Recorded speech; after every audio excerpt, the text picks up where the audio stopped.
Welcome to another Scott Shenanigan. Let's see. And as usual with these shenanigans, I never know what I'm doing until I actually go live. Let's see. Oh, how is everybody on this fine Tuesday evening? I hope you're all doing well. Just another one of those nights where I wanted to talk, and I figured I'd start here and see what happened. If anybody wants to join me, you're more than welcome. Feel free to comment. And hopefully we'll get some good conversation going with this.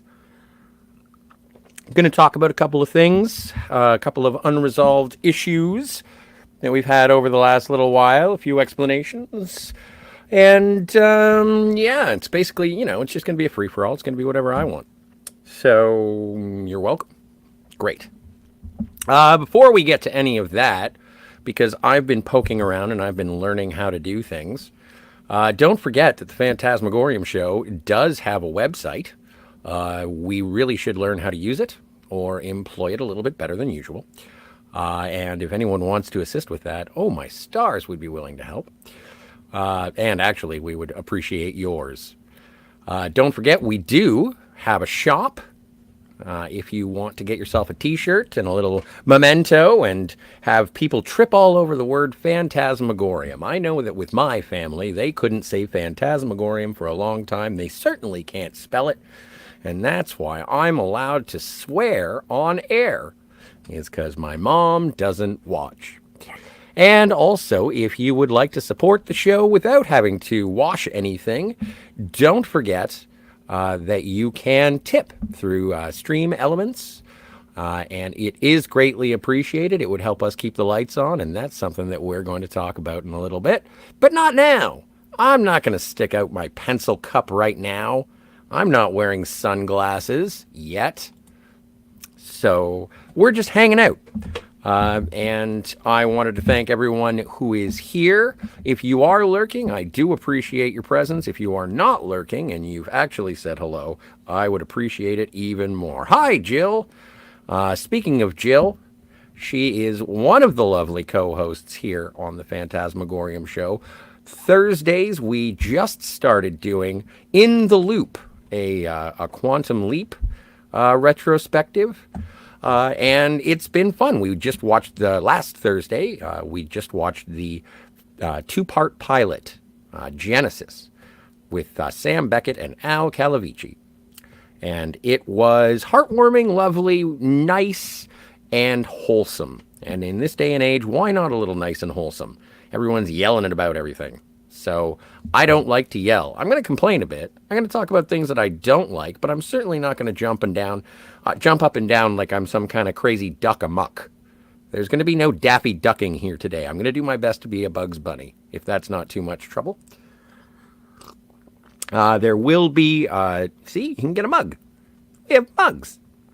There will be smoking and drinking from this mug, this handsome Phantasmagorium mug. It is filled with the blood of the vanquished. And by that, I mean Coke Zero.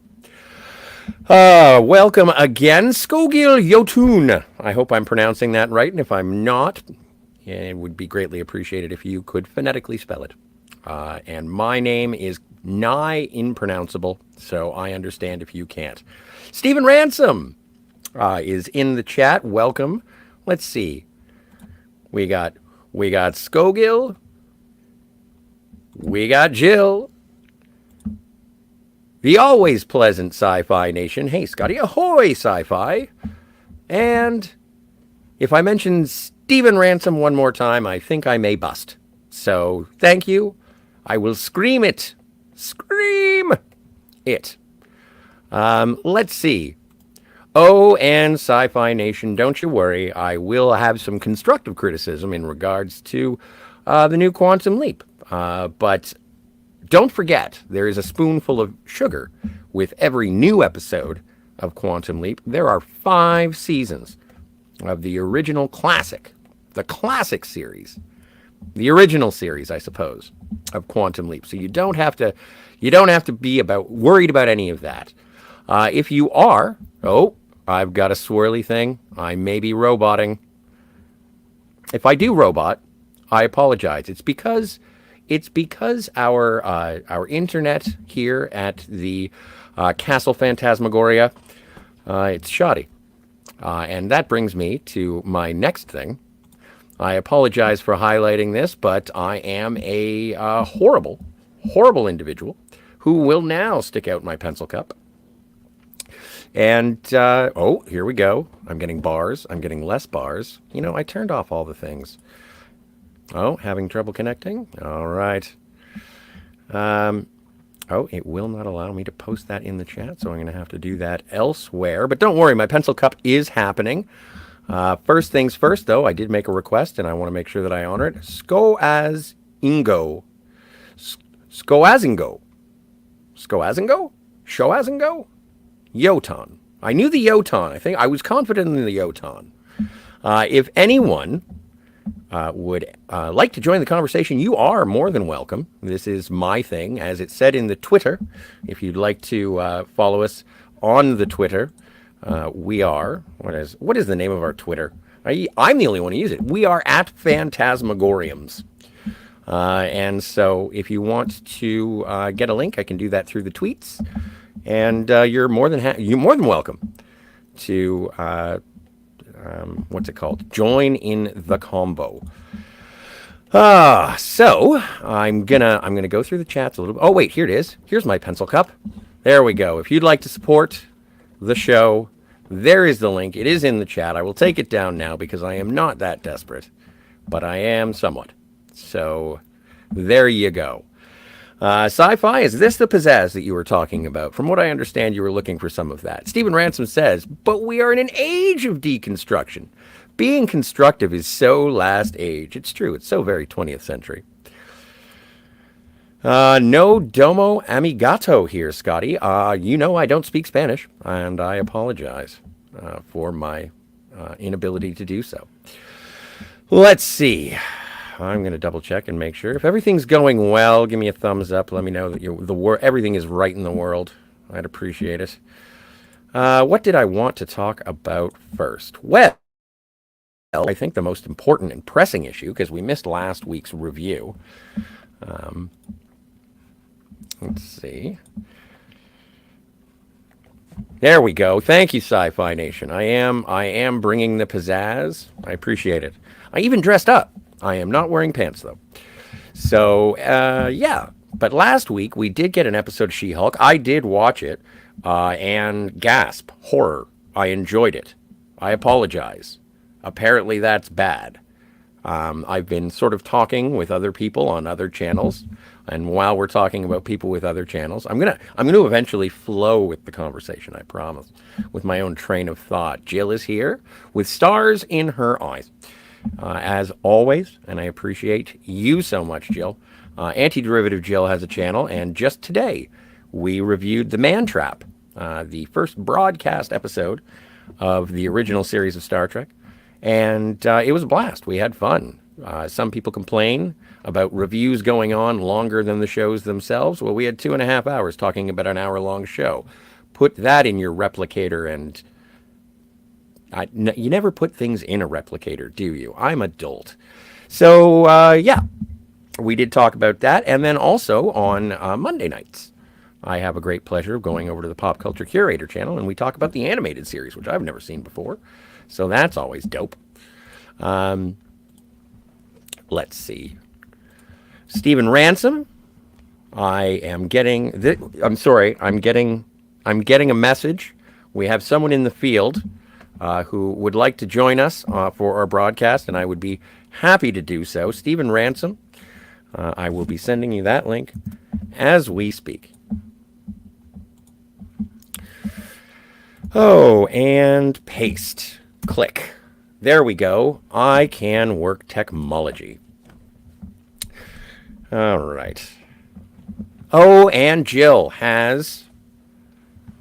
the answer to that, yes. You put things in a replicator to recycle them. In the Next Generation, but as we covered today, Jill, you are absolutely correct. The original Enterprise did not have replicators. It had the food dispensers. But yes, in the next generation, I believe you do just put your dirty dishes back in the replicator, and it all works. And so I'm also going to Sci-Fi Nation. I will be sending you a link as well, simply because I like your face. And the problem with that is I could possibly kick you out just because I don't like your face. I kid. It's an old comedy routine. Anyway, so links are dispersed and everyone is ready to go. But shock, horror, yes, I enjoyed the last episode of She-Hulk. I thought it was a fluffy sitcom with no real internal consistency on previous shows. I don't believe that it needs it. I don't consider She-Hulk to be part of the Marvel Cinematic Universe, at least in no impactful way. Let's see what Stephen Ransom has to say. Stephen Ransom, how are you doing today, sir? How are you, Scotty? How you doing? I'm doing Just well. I'm doing well. making some preparations over here. Excellent. Anyway. Oh, what are you doing? Are you packing your musket? No. Okay, good. That wasn't a euphemism. I wasn't saying that you're Packing my musket. Yeah, it would be a good one though, wouldn't it? It would, actually. I think that Yep. would be a clever way of getting around some of the more inappropriate comments that happen on YouTube. Yeah. What are you doing over there? Oh, I'm fluffing my musket. Oh my God. I walked in the other day. You know what I found him doing? Oh, he was packing his musket. It was ridiculous. Did it go off? Luckily, it did Isn't that not. like the definition of Oh Black Betty? Oh, lamb, lamb. Is it? There are so many songs about self-love. Anyway. So to start off, man, are you watching She-Hulk at all? No, I am not. No, I am not. Okay. But the commentary is offering some hot takes, of course, as usual. Of course. Actually, I would go ahead. Oh, I was just gonna say I've been sort of YouTube has been a minefield because there's something out there that I like and nobody else does, and so I don't know if it's obviously my fault. So it's just one of those I've been sort of walking around talking and preaching or at least not maybe just orating about why does everybody have to be so mean? Why can't I like this thing and not everybody say you're dumb? Yeah, you know me. I mean, I'm actually I'd be more interested in deconstructing why the audience is turning one way or the other about any particular topic, as opposed to just being like, "It's trash. Didn't I tell you it was trash? Hey, tune in next week. I'll continue to tell you it's trash." You know, it's boring. Well, it is. I find it. I also find it boring because you end up going from place to place, and a lot of people have. I'm starting to find that my YouTube subscriptions, there are a lot of overlapping opinions, which means that there's a common denominator. I'm not saying that there's anything going on in terms of other people taking other people's stuff or whatever, but it's just there. It ends up you hear the same arguments over and over again, and I would rather have people sort of show up and say, "But this part isn't bad. There is Right. some of this that sucks, but some of this is okay." Yeah, I mean, I remember these conversations would drift into speculative writing, where you'd be like, "Oh, this scene had a lot of promise. If they had only done this, that, and the other thing, you know, it would have been so much more grounded, so much more realistic, so much more in character, whatever." Well, and with She-Hulk specifically, it is as much of the Marvel Cinematic Universe as Edward Norton is, in my opinion. Like, if you're going to have Tim Roth show up as Emil Blonsky, he was in an Ed Norton Marvel movie, which Yeah. kind of breaks the canon a little bit if you want to deal with that. And, like, so could it be a parallel universe? The only other person that we've seen so far is Wong, who we know can jump through the multiverse. And who are we getting coming up is going to be Daredevil, which is from the Netflix universe. Like, I don't think that saying this is a pale comparison to the good old days of the MCU. It's like, so far it's barely touched on the MCU. Yeah, yeah, yeah. And one could go further and say that Daredevil isn't even the one from the Netflix universe. He just resembles him because he's going to be in an alternate costume and an original costume nonetheless. Which is really great. which I think is fantastic. I'm looking forward to seeing it. I like Charlie Cox's Daredevil. I only watched the first season, but I found the Netflix shows to be a little dour. Yeah, well, the Netflix show was definitely a stronger parallel to the original Frank Miller stuff that Oh made yeah, Daredevil the edge lord that he is.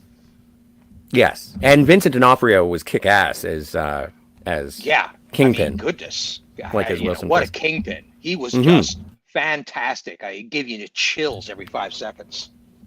Um, but the other thing that I found that was really interesting, just about everybody yelling, it's a sitcom.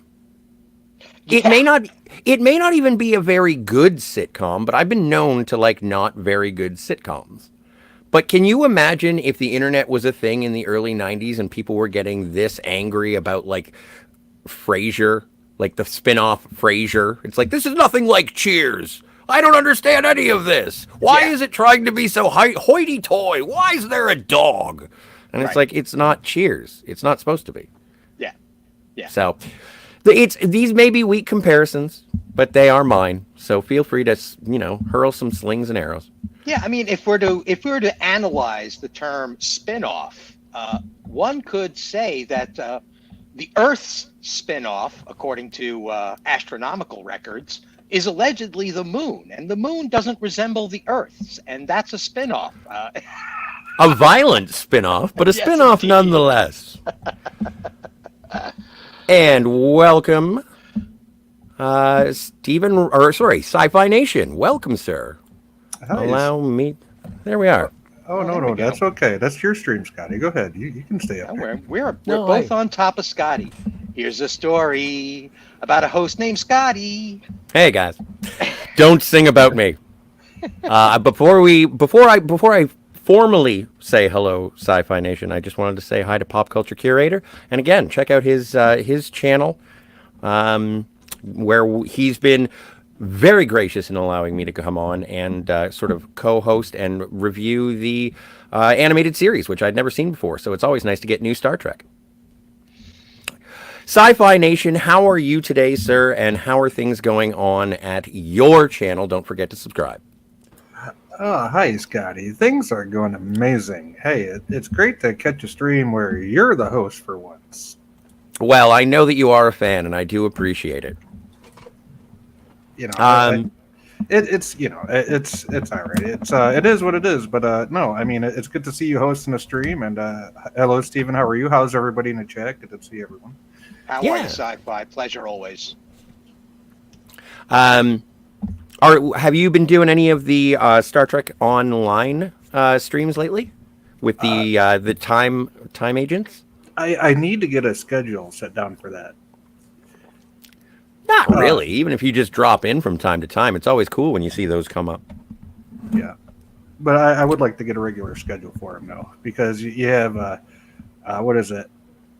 The evening edition and the morning edition. There are two brothers. One's Jesse James. One's Alexander James. So I mean, if you can't catch the evening, you'll catch it on the morning. And I mean, you might watch the same thing twice. So if you miss one, don't worry. You can always watch the other one, or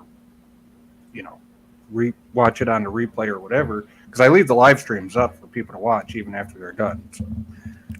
Well, and that's the great thing about the play-alongs, like watching the gameplay. I enjoy it, especially for a game like that. Are you playing it on a console or on your PC? The live streams are on the PC. Okay. Where I have, because I have a lifetime account on the PC, Hmm. which I do have it on a console, the Xbox One, and I linked my account from the Xbox to the PC. But Arc, being who Arc is, decided, hey, no, your lifetime sub doesn't transfer, even though you linked your accounts. Oh yeah. Yeah. That sucks. That Yep. is, it's balls. It's like, why? Why not? I know. Yeah. Why? Why indeed? They don't want people sharing accounts. I guess that's what they're worried about. It's my own Arc account that I get signed in that. with. They just don't know where that Xbox actually is, whether you signed into it as yourself or not. It could be your neighbor's Xbox. I mean, the IP address doesn't count. Really? It's I know, dude. We're living in a digital world where if I loaned you a book off my bookshelf. It would be totally legit. You would be able to read the book. But in this day and age, if I were to loan you an ebook, there'd be all these issues and all these hoops you'd have to jump through. It's silly. It's just silly. It's not the same world. I know you used to be able to do that with the games all the way up to the original Xbox. I mean, heck, even the Xbox 360, you could trade games, and you didn't have to worry about your own individual little code. I mean, the PC started doing it way earlier than the consoles did. But I mean, yeah, even on the consoles, you could trade games back and forth. It was no big deal. Mm-hmm. And that's why places like GameStop and that type of store were so big back in the day. But now, with everything the way it is, you can't really do that. Right. Yeah. Well, and GameStop in Canada was good too, because before they just switched to store credit, you used to be able to go in and like sell your old games, and you could get cash. Oh, not here. They just give you store credit. But back in the day, it was almost like a pawn shop. It ruled. Oh, way back in the day. Yeah, when they first started. But yeah, I mean, I remember, like quite a few years ago, even going probably up to even 10 years ago in the 360 days, they stopped giving you outright cash and just started giving you store credit for stuff they had in the store. Yeah. Oh, for sure. Big shout out to Rebellious Pastry in the chat. Sup? It's good to see you. What's up, Rebellious? Don't forget that Rebellious Pastry does... Don't forget, I think I'm introducing. I don't know if anyone knows about Rebellious Pastry, although they should. They have a pastry, or they have a pastry. They have pastries over at their channel, and you should go and check it out. It's storytelling animation, and I really find it charming and great. So give that a go, and thanks for stopping by, Rebellious. You're more than welcome to pop up if you'd like. Just let me know if you want a link. Jill says... Hello to Pop Culture Curator, I think, if you are still here. He was, but he did say he had to go, so don't worry, Jill. You can tell him hello when we see him on Monday. But yeah, what was I going to say? I forget. Well, I'm glad you know Rebellious, Scotty. I met Rebellious a few nights ago. Yeah, didn't we... Oh, yeah. Did we meet I thought we met Rebellious Pastry on your channel. Over on Cross Comics. I met Rebellious. Yep. And then Rebellious was on my stream just a couple nights ago. Mm-hmm. Right. Awesome. Right. That's where I met them. Now, I have a question for you, Sci-Fi Nation. The television show Planet of the Apes from the 1970s. Does that count as being part of the Planet of the Apes cinematic universe? It's interesting you should just ask. I literally just watched the 4 Planet of the Apes movies on YouTube because they are available on YouTube right now. But I do not remember having seen the actual TV show. Mark Leonard was in it. He played like the big heavy security guard, like the bad guy. Paul Williams as well. Is Paul Williams in there? Yeah, he plays does he play one of the chimpanzees or one of the orangutans? I forget now, but it was one of the other races. Oh, okay. Well, they're all apes, aren't they? Yes. It's a Planet of the Apes, so I'm just going to go. I don't want to get into the. Yes. Yes. Let's not. I don't see subspecies, so who knows? Right, blonde isn't a subspecies, I guess. There you go. I don't even know. There you go. It's not a subspecies. We're all. I don't know if that was connected. If those two parts of the universe were connected, I do remember the TV show being a tamer world. Yes. I guess it was post Beneath the Planet of the Apes. So it was or was it pre? I forget now. Was it pre? It would have to be pre Sci-Fi. You would know better than us because when did they blow it up?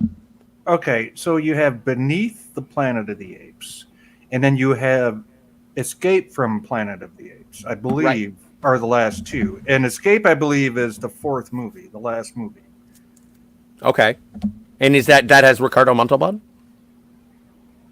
Which one? Wait, Escape from the Planet of the Apes is when our 2 chimpanzee lovers go back in time to Earth. Mm-hmm.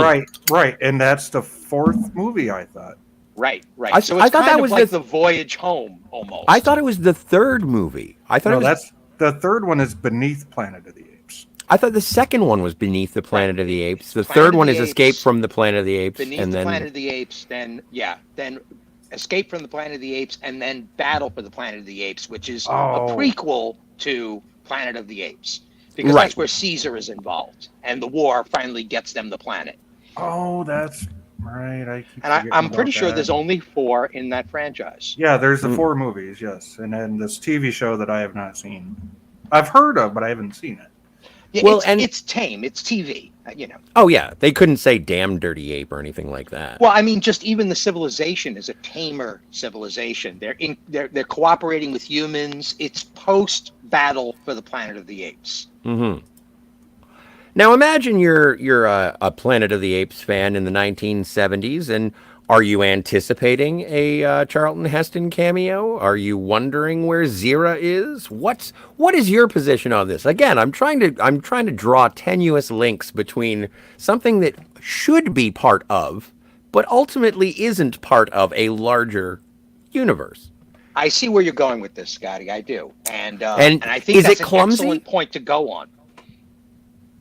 And I thought that it was, again, I'm just thinking of all these different spin-offs and these different adaptations from movie to television, and we are dealing, like, when you watch a Disney Plus show or when you watch a Netflix show, like, people saying it's not part of the Marvel Cinematic Universe. I refer to cinematic as being like in the cinema, not necessarily the cinematography. Maybe I'm naive in that aspect, but we are living in an age of television where everything is fairly cinematic when it comes to everything from The Sopranos to Breaking Bad to Mad Men to Westworld. Like, it's all fairly cinematic. And usually when people see these new shows that are really good that they like, they say, wow, it looks like a movie. It does look that way, but it isn't. Right. Yeah. And One that's because that's the production values have gone up it to such a high degree in the last 20, 30 years compared to back in the day. You had the silver screen and you had the small screen, which was, Mhm. back in the day you had like CinemaScope, and then after CinemaScope you had Panavision, and after Panavision you had whatever it was after that, right? And then and that's when TV started getting more and more high definition. So once the TV started catching up with the big screen, it was like hard to start telling them apart almost. Yeah. And you mentioned Sopranos. That's actually a perfect historical example, because I remember my very normie brother turning and saying, why would you even go to the cinema when we have something like Sopranos on cable? It's like, and that was the beginning of that age where Mm-hmm. cable was better than most Mm-hmm. of the stuff going into the cinema. And now we're in a position where you can't tell the difference between cinematic exploit and television or cable exploit, because they're all using the same cameras, they're all using the same production studios. So the quality level is jumping back and forth. And to point more towards what you were saying, Scotty, about this connectivity with cinematic universes and such, we've been trained to make these considerations. I mean, I watch young people watching really old movies and they go, oh, is there a post-credit sequence? And I'm laughing my ass off. It's like, no, there's no post-credit sequence, you silly bastard. It's an old school franchise. What are you talking about? Well, and even to the point that if you did sit through the entire credits of Ferris Bueller's Day Off, Ferris would come up and say, what are you still doing here? It's Right, over. right, I love the fact how much he broke the fourth wall in that movie. Oh, absolutely. That movie went against every like legitimate how to make a movie back in the day. That's a 1980s movie. And one thing you did not do in the 80s is break the fourth wall. You just didn't do it. Yep. And that movie did it at every turn. Well, and it was also a sort of a throwback, because the only time that I had really seen that in movies was the old timey, like Bing Crosby and Bob Hope road movies. They would directly talk to the audience. The Marx Brothers would directly talk to the audience, and it sort of fell out of fashion, at least to my understanding, if it wasn't just direct narration. Yeah, that's part of the vaudeville routine, where they would turn to the audience and be like, I don't think the sketch is working. What do you think, audience? I mean, you could get away with stuff like that in the old school. No, buy that for $1. Right. Sci-fi, if you would be able to oblige... Oh, wait, actually, you know what? I'm wondering, if I am following Rebellious Pastry on the Twitters. If you'll excuse me, gentlemen, and We shall riff while you tweet, Scott. I appreciate your understanding. Thank you. Yes, and Cheers. and if you can't tweet, we will review. So, how long have you been into the Star Trek online, Scott? Sci-fi. Oh, well, I actually was in the beta program for the game and pre-ordered it. I actually bought the collector's edition when it came out. I still have the original collector's edition box with the. It's got the little. Well, it's not little. It's like a solid brass-looking Starfleet TOS insignia, like Kirk would wear on the bridge of the Enterprise. Right. Nice. And it's got some weight to it because I wore it in one of my very first videos, like a light blue medical science looking T-shirt, and it like weighed down to one side of the shirt. It looked goofy as heck, but. And was it you were telling me that in Star Trek Online they've actually made continuity corrections where the Enterprise appears as a model in the background of some sets, and artifacts that were part of another part of the franchise suddenly appear in older vessels or in newer vessels. That there's continuity crossover and corrections. There is some continuity crossover and some corrections that actually make some of the canon make more sense. The problem is that it's a game, so it's not technically canon. So right. But they do some we were really talking interesting. about that. They do some interesting things with the campaigns and whatnot in terms of incorporating post finale of Deep Space Nine. It all takes place post there's a Nemesis, right? Yeah, and there's a whole thing, especially with the temporal Cold War. I mean, it answers a lot of questions.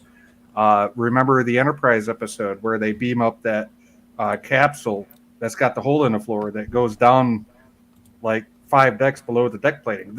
They explained that in one of the missions, where that came from. That includes Daniels. So, I mean, there's a lot of tie-ins. It really is. And a lot of explanations, and they end stories in the way you would have liked to have seen them wrapped up, like in series finales that we never got to see and stuff like that. So. And also a lot of great new stuff as well. Yes, we're on StreamYard, Rebellious. Hold on. Do I have you on Discord, Rebellious? I can't remember. Let me look. That's the only yes. If you can forward yes, and Rebellious, we are on StreamYard. I apologize, but I go through usually with the links. It's either the tweets or the Facebooks, the book, all the really good companies. The ones that you can trust. The ones you can trust because they have blue logos. They're so exactly. They got check marks and stuff. What was it? I saw it. I've just recently been going into the backlog of Kyle Dunnigan, who is a comedian and fantastic. And he sort of does an app, like a face swap, but he does the actual impressions, and he does one show called At Home with Stallone. At Home with Sly Stallone. And he showed the analytics for the past month. He had a video with 167,000 views, and it made him $30. And he was like, thanks, YouTube. Way to go. Thanks. Thank you so much for your efforts, Sci-Fi. And sorry, Rebellious, we're trying to get things, I want to get you on here because we want to get you to the 500. I think you're almost at the 500. Well, which Scotty, reminds me, yes, sir. If you don't mind, I'm going to put my Discord link in the private chat, and you can share that, and Rebellious can join that and send me a DM. I can do that too. Okay, so that will work then. Okay, let's see. Hey, hothead. Let's see. Okay, here's my Discord link. If you want to share that, then Rebellious can join it. I have our mutual friend Cross Comics that I can DM, but I just figured it might be easier just put my Discord link in there. They can. Do you mind if I put it in the chat, like in the public chat? Right. That's why I put it backstage for you. Yes. Okay. then I can do that. My stars. I love it when a collaboration comes together. Nice. Here we are. And Yeah, in Sheboygan. today's day and age, if we were watching A-Team nowadays, that would be a T-shirt, that would be a meme. I love it when a plan comes together. A collaborate. Yeah, exactly. Can you imagine if they made a movie of the A Team and then people said this movie has nothing to do with the television universe? Well, I think that they did when the movie did come out, the feature film, but it wasn't as severe. Like I said, we're being trained to have a certain aesthetic criticism, Yes. And it's dividing fandoms. I mean, I popped onto a channel that I've been watching for years now, and as soon as this whole Rings of Power thing got rolling, he basically switched gears, and it was like, all rings, all the time, all angry, all hateful, and I got bored. But he put up a chill stream today, and I'm like, oh, let me see what his chill stream looks like, and it was the same thing. There was no chill. They were yelling at the screen. They were yelling at the property. And I'm like, dude, this is not a chill stream. Yeah. Well, and that's the thing, and I kind of feel out of the loop as if you're new and you haven't heard my proclivities. I'm not a big fan of the swords and sorcery. I don't really care about Lord of the Rings. I'm happy that other people enjoyed it or enjoy it. If you like the Rings of Power, go to it, Tiger. I don't care.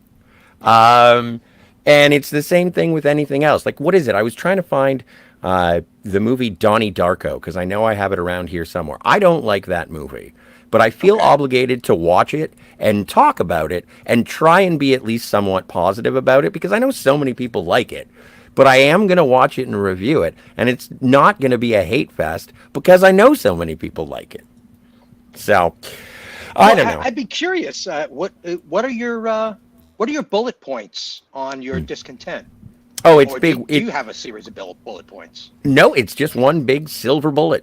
Nothing that happens in between the beginning and the end of the movie matter. If Okay.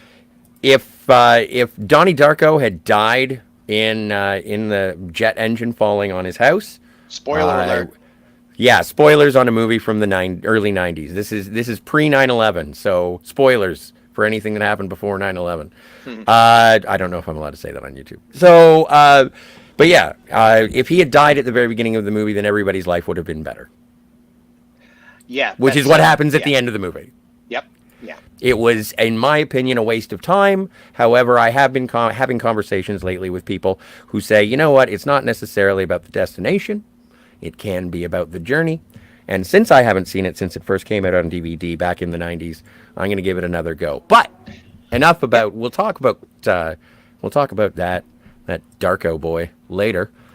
But now, Rebellious Pastry is here. Hey, Rebellious. Hello. Hello. Hello. How are you you doing? guys doing today? Now I Not can too send bad. you. Bad. Yeah, I'm doing good. I say at least I can send you links through a DM now. Yeah. Sorry about Easy Avatar that. alert. Yeah, are you going to go with an avatar, or are we going to assume that you are completely anonymous and on the lam? Oh, I thought. Okay, I wasn't logged into StreamYards, but how does one? Wait, do I have to log in? Oh, No, you just you put yourself out. You don't have to. You just go to edit audio avatar by the three dots next Yeah, to your I'm name. still learning. I just learned that trick, so now I can have fun with my avatars. They'll be back. They'll be back. See, like this, I could edit mine. Watch this. Here we go. Yep. There we go. Oh, Yeah. Good. Tinder profile. I would Nice. swipe right. Yeah. Sexy That- sci-fi. That chick knows how to get drugs. Good grief. There we go. We'll go What? with that one. How about this one? That works. Hey, churning the butter. That's another good one. Like, Yeah. what did we? What did we call it? It was something the musket. Oh yes. Yeah. Well, preparing your musket, No, it sounded like self-love. fluffing It your was musket, tamping the musket, stuffing your musket. stuffing your musket. That, yeah. So it does. Hey, you've regenerated. I have regenerated. I am looking forward to the 60th anniversary just to see the regeneration. Yeah, I was Oh. making a suggestion about avatars to a channel that I've discovered. I think I've mentioned it before. This guy, Tony Stark, incredible talent on YouTube, just getting his start, and he's got like 31 subscribers and growing. But God, I mean, you've come across these channels and you're just like, holy shit, this person is on it. Like, you're listening to the show and you're just like, holy crap, this guy's got so much talent. I don't even know what to do with myself. I want to scream at the screen. He's so incredible. But I was making suggestions to him because he basically just has one avatar on screen for like 3 hours straight. And he does all these different voices and everything like that. And I made the suggestion that having a flipped avatar that you change it, it's the same image, but it's flipped the other way, could just, like, if you're changing the subject or if you're moving on, you're done with that part of the show and you're moving on to another part of the show, maybe just flip the avatar for a few seconds, take a swig of water, flip it back, just to make it look like you're moving. Oh, for sure. It's kind of like whenever characters, have them literally take over the whole channel by taking over your avatar as well. Well, it's kind of like when I take off my glasses. Exactly. And I turn into John Hamm as Superman, because that's what I imagine. But I'll put those back on because I don't want to overflow with too much good looking. Right. John Hamm, even control your hair color. It's amazing. John Hamm, that's like the 1950s Superman, isn't it? No, that's John Hamm. No, we can go back and check that out. I'll show you. I don't know. I mean, I know there was Christopher Reeves. Before that, there was like somebody Reeve, but not Reeves. And then, yeah, John Hamm. I'm trying to remember who John Steve Hamm, Reeve. Steve Reeve, yes. That's a sketch of John Hamm as Superman. But yes, there we go. Yeah, there's another example of Warner Brothers just dropping the ball. This guy could have come straight out of Mad Men and become Superman in a heartbeat. I honestly thought he was going to be Bruce Wayne. That would have worked too. Yeah. And now in living color, we have Rebellious Pastry. And speaking of dropping the ball, just so you guys know, I decided to use a different profile picture just because I wanted to. Sure. Yeah, it looks kind of the same, except it has like 2 black horns coming out of the head. I noticed you don't have a flag in your hand, so you're without a weapon. Here's the thing. I have like 3 flags as my background.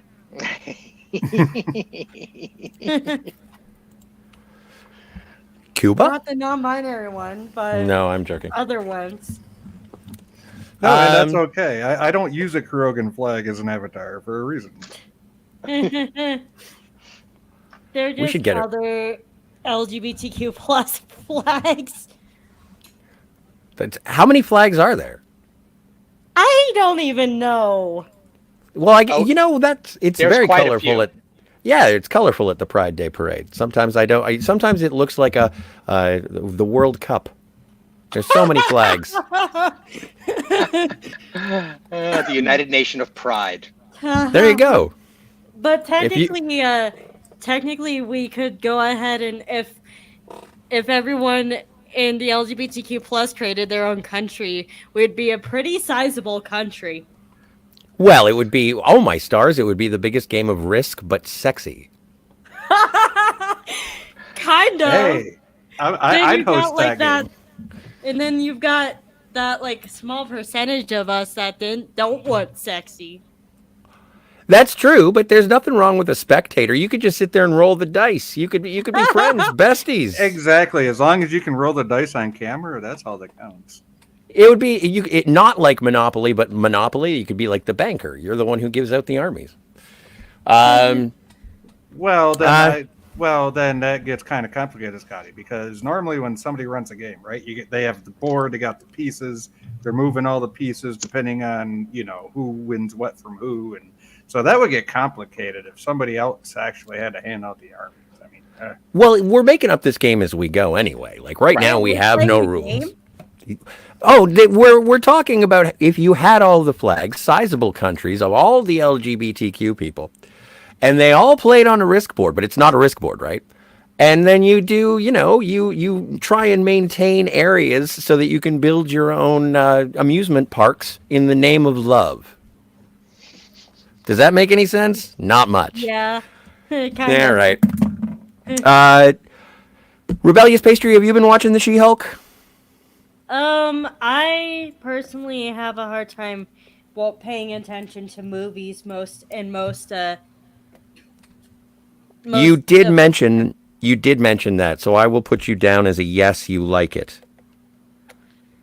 I said I don't really watch movies. No, I know. I'm not serious. There's no list. I'm just joking. But I think you're at seven away from 500. Yeah. So if anybody, 7. Yeah. I the last time I saw it was 8. So Yeah, come on. Let's get Rebellious to 500. Let's get them Let's get them the community tab. Let's get them to 500 and keep them over 500 for about 10 days so they can get the community tab. Come on, people. We can do it. yeah. Well, in sci-fi- it's still 8. It's still 8. Y'all are joshing me. oh, I thought it was at 493. I thought that's what I That's saw. fine. That's fine. But yeah. Sci-fi, are you still above 500? Yes, actually. You better be. Yeah. YouTube keeps taking subs away, but as soon as I live stream, the subs go right back up. So I got to keep my live streams up. Yeah. I'm at 505 at last look before I came on the stream. So. Yeah, and if anybody needs a community tab, it's you, Pastry. Oh, Yeah. absolutely. I mean, you're an illustrator. Talk about the perfect marriage. Mm-hmm. Marriage. Put some new drawings up, put some new stills up. Here are some frames for my in-betweening. Yeah. And Hothead Studios in the chat says, so there's a fine line between criticism and genuine dislike of the direction of the IP. Yeah, I would say so. Like, I have a genuine dislike for Lord of the Rings, so I don't really pay attention to it. That's why I'm so peaceful. Nice. It doesn't bother me because I don't get angry at it. I wanted to ask you, Pastry, you said that you were into animation, not necessarily just your own techniques, but as an entertainment. That's the media you watch, right? Yeah, I mostly watch other Storytime animators. If it's longer than like 10 minutes, then I have a hard time paying attention to it for the whole entirety. Okay. Do you watch anime or anything of that field? Oh yeah, so like during the pandemic, I watched like 100 episodes of Fairy Tail, then got extremely burned out of it. Yeah. Like, I thought I would be able to go ahead and finish Fairy Tail during the pandemic, but nope. Well, you Fair did say enough. something about 10-minute, attention spans. So No wait, I have a 10-minute watch attention span. My attention span for actually doing things, depending on the thing, can be hours and hours on end. Or seconds. Depends on what I'm doing. It depends on how much attention is needed. Yes. All right. Well, I don't know. Like, I'm looking forward to seeing the rest of She-Hulk. I have about as many. I have as much anticipation for it as I do to say. Oh, well, I like it better than Lower Decks. Like, it's better than Star Trek Lower Decks. It's better than Prodigy. And I like Star Trek. So when it comes to those, how sorry, many episodes are left? that was 4. I think they're going to 8. Oh, okay. So there's still plenty of meat left on that, and they haven't even introduced Daredevil. That's this week, isn't it? I think so. They sort of teased it at the end of the last week's episode. Yeah. So we'll check and see how that goes. But all in all, I'm looking forward to it about as much as I would another Mark Lynn Baker show. It's like, oh, next week there's going to be another Perfect Strangers. It's like, all right, fine. It's a comedy. No one goes off their rocker when they're looking to see Modern Family. And it's like, I wonder what'll happen next week. Yeah. It's like, It's 20 minutes. It's going to be fun. And if you don't like it, dispose of it. It's not meant to be poured over. Yeah, it's such a damn shame. Yeah, it's not like it's The Simpsons, Family Guy, or Married with Children, right? You're not sitting on the edge of your seat waiting to see what's going to happen next week, right? It's true. You're just not. It's Tiger not Stripe. designed that way. Yeah. Like, not everything has to be something that is groundbreaking and world changing. Like, some of it can just be entertainment for entertainment's sake. And if it is disposable fluff and not living up to the. Like, it's not going to live up to Endgame. It's not going to live up to the first Avengers or the first Captain America or even the Ed Norton Hulk. It's not going to live up to that. It's a TV show. It's a sitcom. It's 20 minutes. Or Guardians of the Galaxy. Come on, man. Yep. Yeah. Anyway, If they different really wanted beasts. to have fun with the She-Hulk universe, they could literally have Ed Norton come on and sue the other two incarnations of the Hulk for identity crisis. I have a question for the She-Hulk idea. Is everything gender bent in this universe, or is it No. just Hulk? Oh no, She-Hulk was actually an original character from the 1980, I think. She was introduced. Yeah, So 80s, she's an 90s. established. Well, in the most famous, or at least when I was introduced to it, was 88, 89. Oh, Um, the the David, John Yeah, John the Byrne John run. Byrne run and Fantastic Four connection. Yeah. Are you sure Yeah. it wasn't in one of the what do you call them movies? Remember the TV show, and then they had like a couple of movie spinoffs after that that had the same guy in it that played David Banner, and it also had Oh. Lou Ferrigno. Yeah, the Bill Bixby, Lou Ferrigno show. No, She-Hulk was never on that, I don't think. And part of the reason why She-Hulk was created was because they had made the Incredible Hulk television show, and they didn't want anybody else to steal She-Hulk. Yep. So Right, they so- actually, Right, they had to retain the IP basically. yes, Yeah, they wanted which to is expand the IP to include a female incarnation of the character so that they didn't have to concern themselves with ripoffs. which I always found really entertaining in terms of this show, because the last episode was concerned with a supervillain from the comics who is a YouTube or a social media influencer who copyrights She-Hulk. And sort of taking the idea initially and making it into the episode, I thought was rather clever. Other people thought that it sucked very vocally. Tiger Stripes is here. Not an anime fan. I did like the Cowboy Bebop movie I saw very, very much. And I really enjoyed the series itself. The entire series I have on Blu-ray. It's great. Mm-hmm. Yeah, such a great soundtrack. That original opening is just so friggin' hot. I don't even know what to say. Oh, absolutely. And if you do have an opportunity to watch, I think there are a couple of covers live on YouTube, but seeing a live brass band play that is really, really good. There's an awesome one that I always go to. Hothead agrees with you, Pastry. Often shorter is better. And I want to say hello to Tiger Stripes, Hothead Studios, and Canadian Spider-Man. How y'all doing? Canadian Spider-Man is here. Yes, Heavens. Canadian Spider-Man? Canadian Spider-Man. Wait, I guess. so are you talking about Cross Comics? I'm sorry? You're talking about oh, my bad, it's another channel.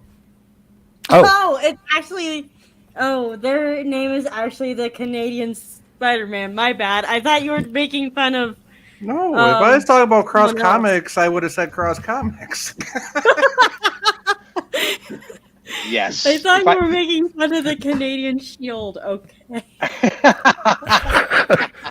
If I wanted No, to that say would be Alpha Alpha Flight, I would have Flight. said Alpha Flight. Exactly. That's great. You guys can make fun of me for that if you want. No, we it's will. fine. You're We'll my be bringing it back over the course of the hour. you're my favorite jelly-filled pastry. Trust me. No, not this again. The filled pastry. You don't have to be a pastry if you don't want to. No, Rebel P. Think about what we talked about on Sci-Fi Nation's show. Fair enough. So I have a question just for logistics here. Does sorry, I need to remember what name this This channel is the the Phantasmagorium show. what is so? Is your guys' rules different than Sci-Fi Nations? Oh, very different, very different. Yes, that's Yeah. why I'm behaving. Thanks, man. Can you and- please and- give me an overview so I don't I- get banned? No, you're well, fine. You're fine. You're never gonna get. Like, trust me. If I find you crossing a line, I will try and gently ease you back into the lane. And if you tell me to go f myself, then I'll be like, no. See, now let me say it this way, okay? I basically told the other channel owner that it needs more pizzazz, and Scotty still let me up.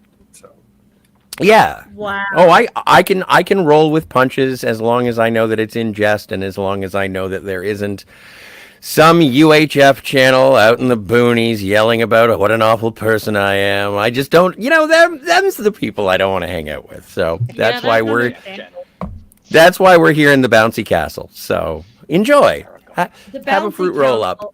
castle. Yes. You've never been in a bouncy castle? Yes. oh, they're but fun. I've never heard of a stream being considered a bouncy castle. Oh, this is this is the bouncy castle of all streams. I'm telling you. That's right. Yeah, Scotty welcome. is the prince of colorful, blown-up castles. It's true. We have other things that inflate, but we'll get into that later. Tiger Stripe says, today is the 20th anniversary of Firefly, which is mind-bending. Feels like the day before yesterday. It does. Yeah. And that's a show that I really need to revisit, and especially with Serenity as well. Talk about a show that does develop into a cinematic universe. I celebrate the entire catalog, even with the Joss Whedon Paul above it. I'm a brown coat through and through, and Serenity is the end all be all. It's not what Josh Whedon wanted to end the series with because he wanted a season 2. Mm-hmm. But at least they gave him the opportunity to make Serenity, which really wrapped up a lot of stuff that happened in that one season. So it was an excellent tie-up. I mean, when I watched that in the cinema, and I watched it 3 times in the cinema because I just couldn't believe how good it was. It so deftly wrapped up so many threads. Even the new viewers are like, I'm so glad they made this movie. It's almost as if they said, you know what, we can't do a season 2, but we'll do a 2-hour miniseries or a 2.5-hour miniseries. That's what it felt like. Yes, absolutely. And to play on that just for a minute, if anybody ever watched, I forget the name of the show all of a sudden. Farscape, they did a 2-hour movie at the end of all their seasons called The Peacekeeper Wars. Yep. And that also wrapped up a lot of threads that happened in the 5, 6, 7 seasons they had with that show. What an incredible sci-fi show. Such a good sci-fi. And absolutely. And then 2 of the main characters from that show went on to be in Stargate SG-1 at the end of its run. So Yep. Well, they was part of the same network, right? They were both being produced by the Sci-Fi Channel. Yeah, it was Claudia Black and what's his name? Yes, Monsieur Crichton. Crap. Mr. Crichton. Yes, John Crichton. Scotty, I know that you have a pretty tight schedule as far as what you're looking into with Jill, but if you ever catch the whim, Firefly is a hot topic. Talk about bringing in an audience. That would be a wonderful thing to review.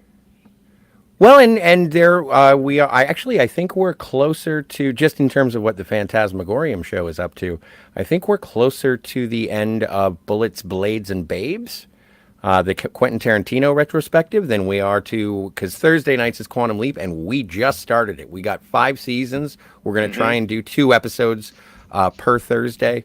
So that actually, you know what? I'm going to go through a bit of the chat, and that is actually a brilliant segue over to my second topic.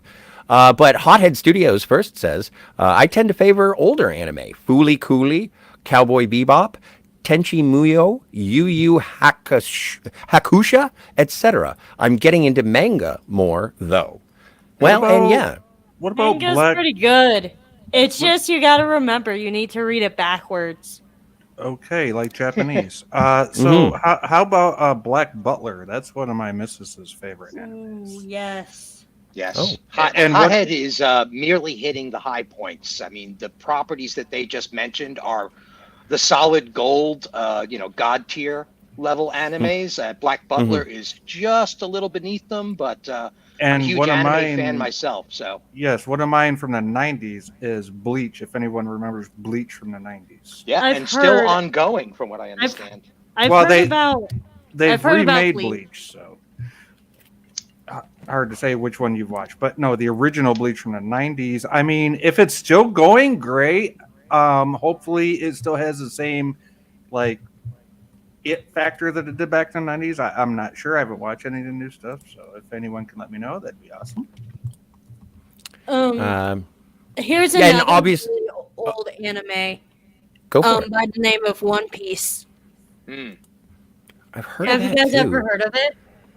I have. It's a gigantic series, Scotty. What are they into? Like 1,000 episodes at this point? Oh my. Yeah, And I and thought- it's still going. And that they're just planning on wrapping it up in manga form, which means we've got another 2 seasons in anime form. And they're gonna try to destroy the entire property with a live action on Netflix. Oh no, please, Let's why? not. I don't know. Let's not. Yeah, well, they're going to try anyway.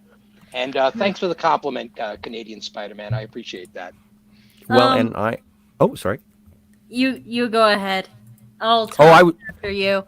No, I was just gonna. I'm just sort of not plowing through. I'm trying to graciously welcome everyone who is in the chat. Thank you for being here, and even if you're just listening along, not interacting, thank you. Thank you for not interrupting. But we appreciate you being Wow. here as well. Oh, come on! I jest. He Canadian- just. He was talking about me, but he kids. Exactly. What did I tell you about interrupting? Anyway, Oh my goodness. Canadian Spider-Man says, "Hey there at the Phantasmagoria Show. You and anti-derivative Jill will have to explain what the difference between a harlot and a hussy is, please. Great stream about the man trap with a pop culture curator. And I don't know. I just used 2 sort of derogatory terms for a lady of the night, or at least I thought they were. Tiger Stripes corrected me in the chat, but didn't correct me to the point where I could tell the difference. I just know that I was wrong. Yeah. Scotty, how do you get pop culture curator from PCP? I AKA don't. Angel Dust. I'm just wondering. Well, I don't, but I editorialized for the sake of accuracy. I apologize. Okay, my bad.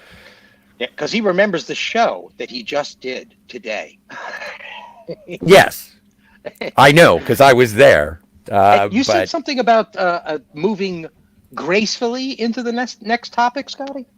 I was, but I'm I was still, gonna I'm, talk- Yeah, he I'm didn't say gracefully. He said segue. There's a big difference. I don't think you could steal She-Hulk. You're going to have a bad day. I don't think you could steal She-Hulk. Steal She-Hulk. I don't know that reference, Canadian Spider-Man.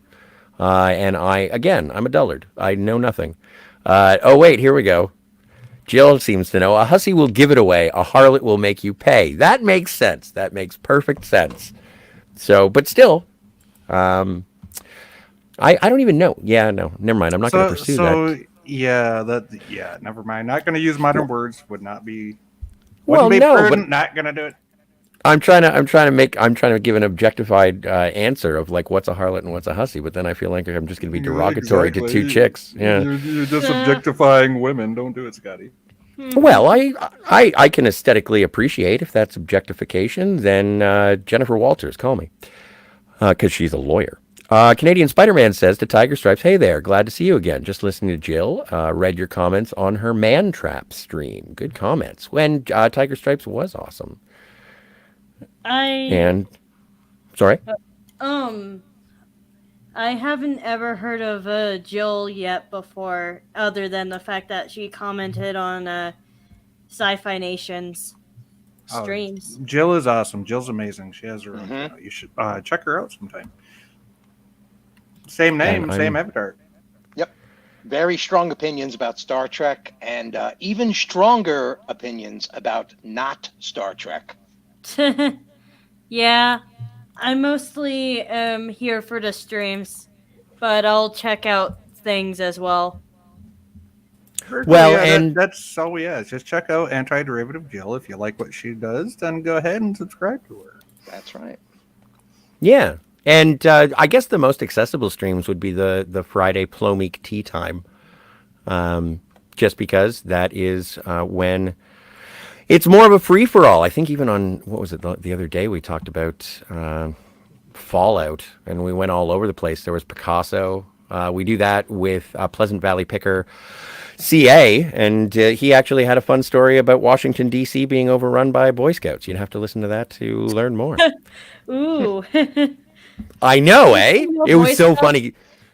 He Boy started Scouts he is started not this story. Boy Scouts anymore. Oh, what are they? Scouts. Just regular Scouts? Yeah, they let girls in. Well, there were Girl Scouts. There still is. There's Girl Scouts still, and then there's just regular Scouts. Scout And then- NCC 658 calling Scout NCC 705. But honestly, wait. But the thing is that, not to go ahead and derail you guys too much, but apparently in Girl Scouts they let non-binary people in. In Girl Scouts as well? Yes. Okay. So it seems like it's about time we joined the Girl Scouts and the Scouts into just one unified force. And Right. it would be kind of like reunifying the Germanys. Great. Yes, Now I let's have just- to deal with selling popcorn and cookies. Well, wait a minute. That's wait a right. minute. Let's get the boys and the girls into thems and just call it the Scouts. That's Right, what you're saying. Exactly. Everybody does what they're good at and call it good. But this Gonna be brings some me. interesting camping trips. I'm gonna. Well, and yes. What's the age cutoff on the Scouts too? Late teens, I think. The cutoff is as far as like being in a troop, it's 18. Right, but How- you have the Boy Scouts, and then Boy Scouts go to Eagle Scouts. So what's like the upgrade from Girl Scouts? They have like an Eagle Scout type of thing. So with Girl Scouts, the Eagle, like are you talking about the award, the Eagle Scout award, or No, I'm talking about like after you get out of Boy Scouts, you can graduate up into Eagle Scouts. I just wondering if like the girls had the same type of thing. So we have like different ranks based off of age. It's all based off of age. So you got your daisies, which are the kindergartners. You've got brownies, which are your first and second graders. Juniors, which is your third and fourth graders. Cadets, which are your middle schoolers.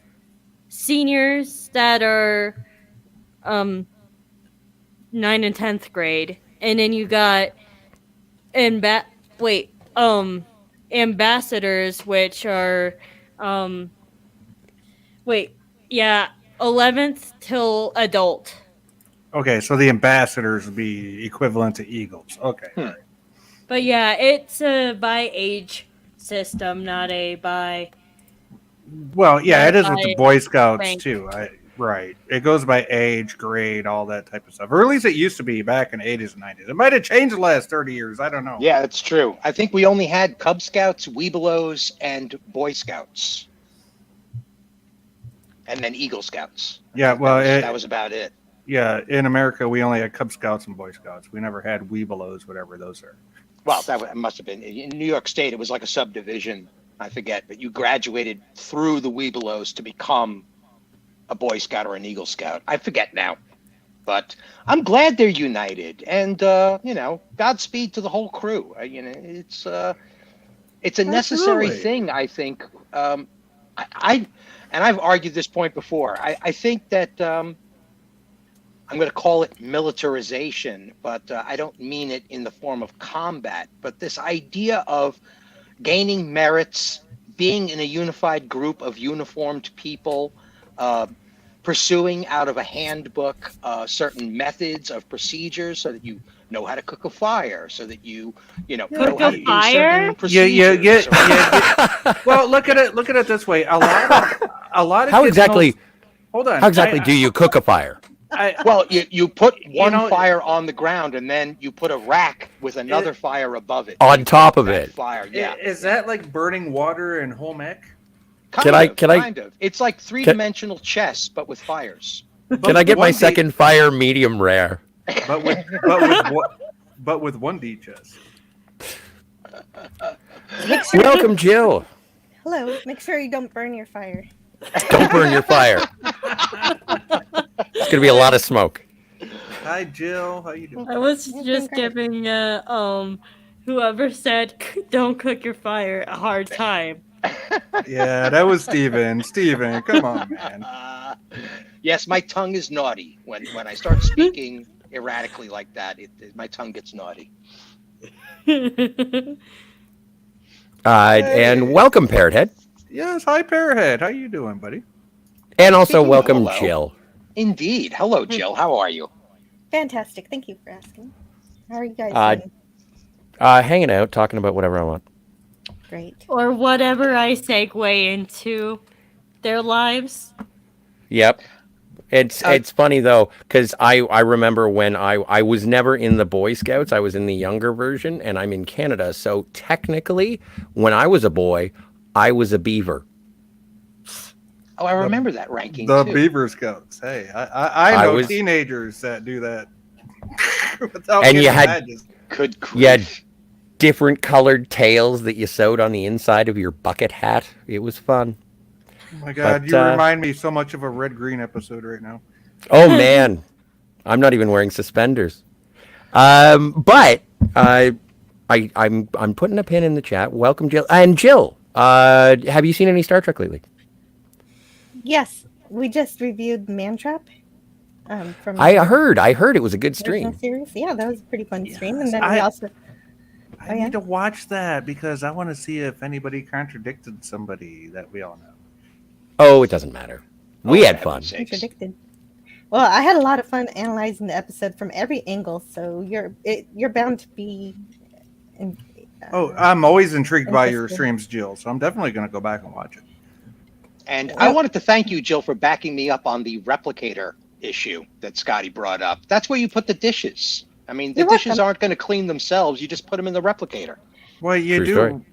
Well, okay. Absolutely. Are you talking TOS or TNG? Because in TNG, the ship cleans itself. You can even put your dirty clothes in there, and That's and right. Get some new Yes, clothes. you can, and it goes back into the matter replication system, which TOS didn't have. TOS had they had to get supplies for their food reconstitutors or food reconstitutors in TOS. Right. Yes. Yes, Yes. because everything you make from the food synthesizers in TOS has to come from the ship stores. So, yeah, Yes. that's why their turkey looks so funny. Yeah, that's why their chicken sandwiches looks like blue balls. And in Next Generation, the holodeck teleporter system and transporters and replicators are all interconnected, aren't they? Are they basically the same technology? Well, the holodecks technically are on their own power system, right? Right, The right. holodecks power system is not compatible with any other power system on the Enterprise, despite right. how I was advanced- merely referring to the usage. But they it's work basically on, a matter reconstitutor matter or a energy matter conversion solidifier. system. Yes, it works on the same principle. However, the power systems are not compatible, which is really stupid. Yes. if you ask me. Yes. But if you go back to the Enterprise episode where Archer meets the I forget their name, but they're hiding in the NX-01's warp field, hitching a ride, and that's where they get the holodeck technology from. It makes all the sense in the world that those power systems aren't compatible. Oh, that's an interesting take. That's an I'm gonna have to interesting take. reread my Star Trek: The Next Generation technical manual and find out specifically where did I put it. It's all the way over there. Snarky bastard. Oh no! I don't mean it's- to be. It's not gonna match up with the Enterprise era stuff. I'm just All saying right. that's a good hypothesis of why the holodecks in TNG have a completely different power system than the rest of the matter energy conversion systems on board of a Galaxy class starship. Yes. And to But I'm completely glad. change the subject. Oh, I was Oh. about to. Well, I have a not? random question that's not going to make any sense to anyone but me, but I'm Okay. working on a thumbnail for a future stream show episode. What color should I make Pastry's dress shirt? Ooh, Ooh, strawberry I red with white lines. no, you know what? I would go. I would go with a because it's really good to have blue and orange in your in movie posters. So I would go either orange shirt with a blue collar or a orange collar with a blue shirt. Hmm. And I was saying, You I was asked. thinking pistachio of some I'm kind. Oh, I'm Oh, just yeah, I like seeing Scotty's what answer. I think I'm going to Pistachio. go with Mystery's not green. the different colored idea. I'm just like thinking, I've never thought of the different colored idea before. yeah. Oh, complementary colors always it makes the thumbnails pop.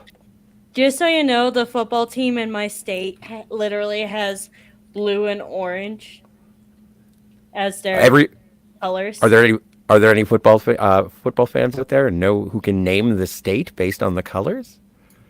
Well, it's a Orange college, right? and blue. Oh, is it your state? Pro. Oh, the pro team. Okay. The pro Orange and team. blue.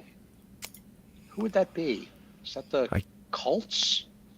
No, it's I'm not not the a football Patriots. person. Neither am I, but I'm trying to. I can imagine the pictures. I'm just a logo guy. Who are we go? That's why the Browns. That's why I'm a Browns fan. Is because it's the easiest one to find.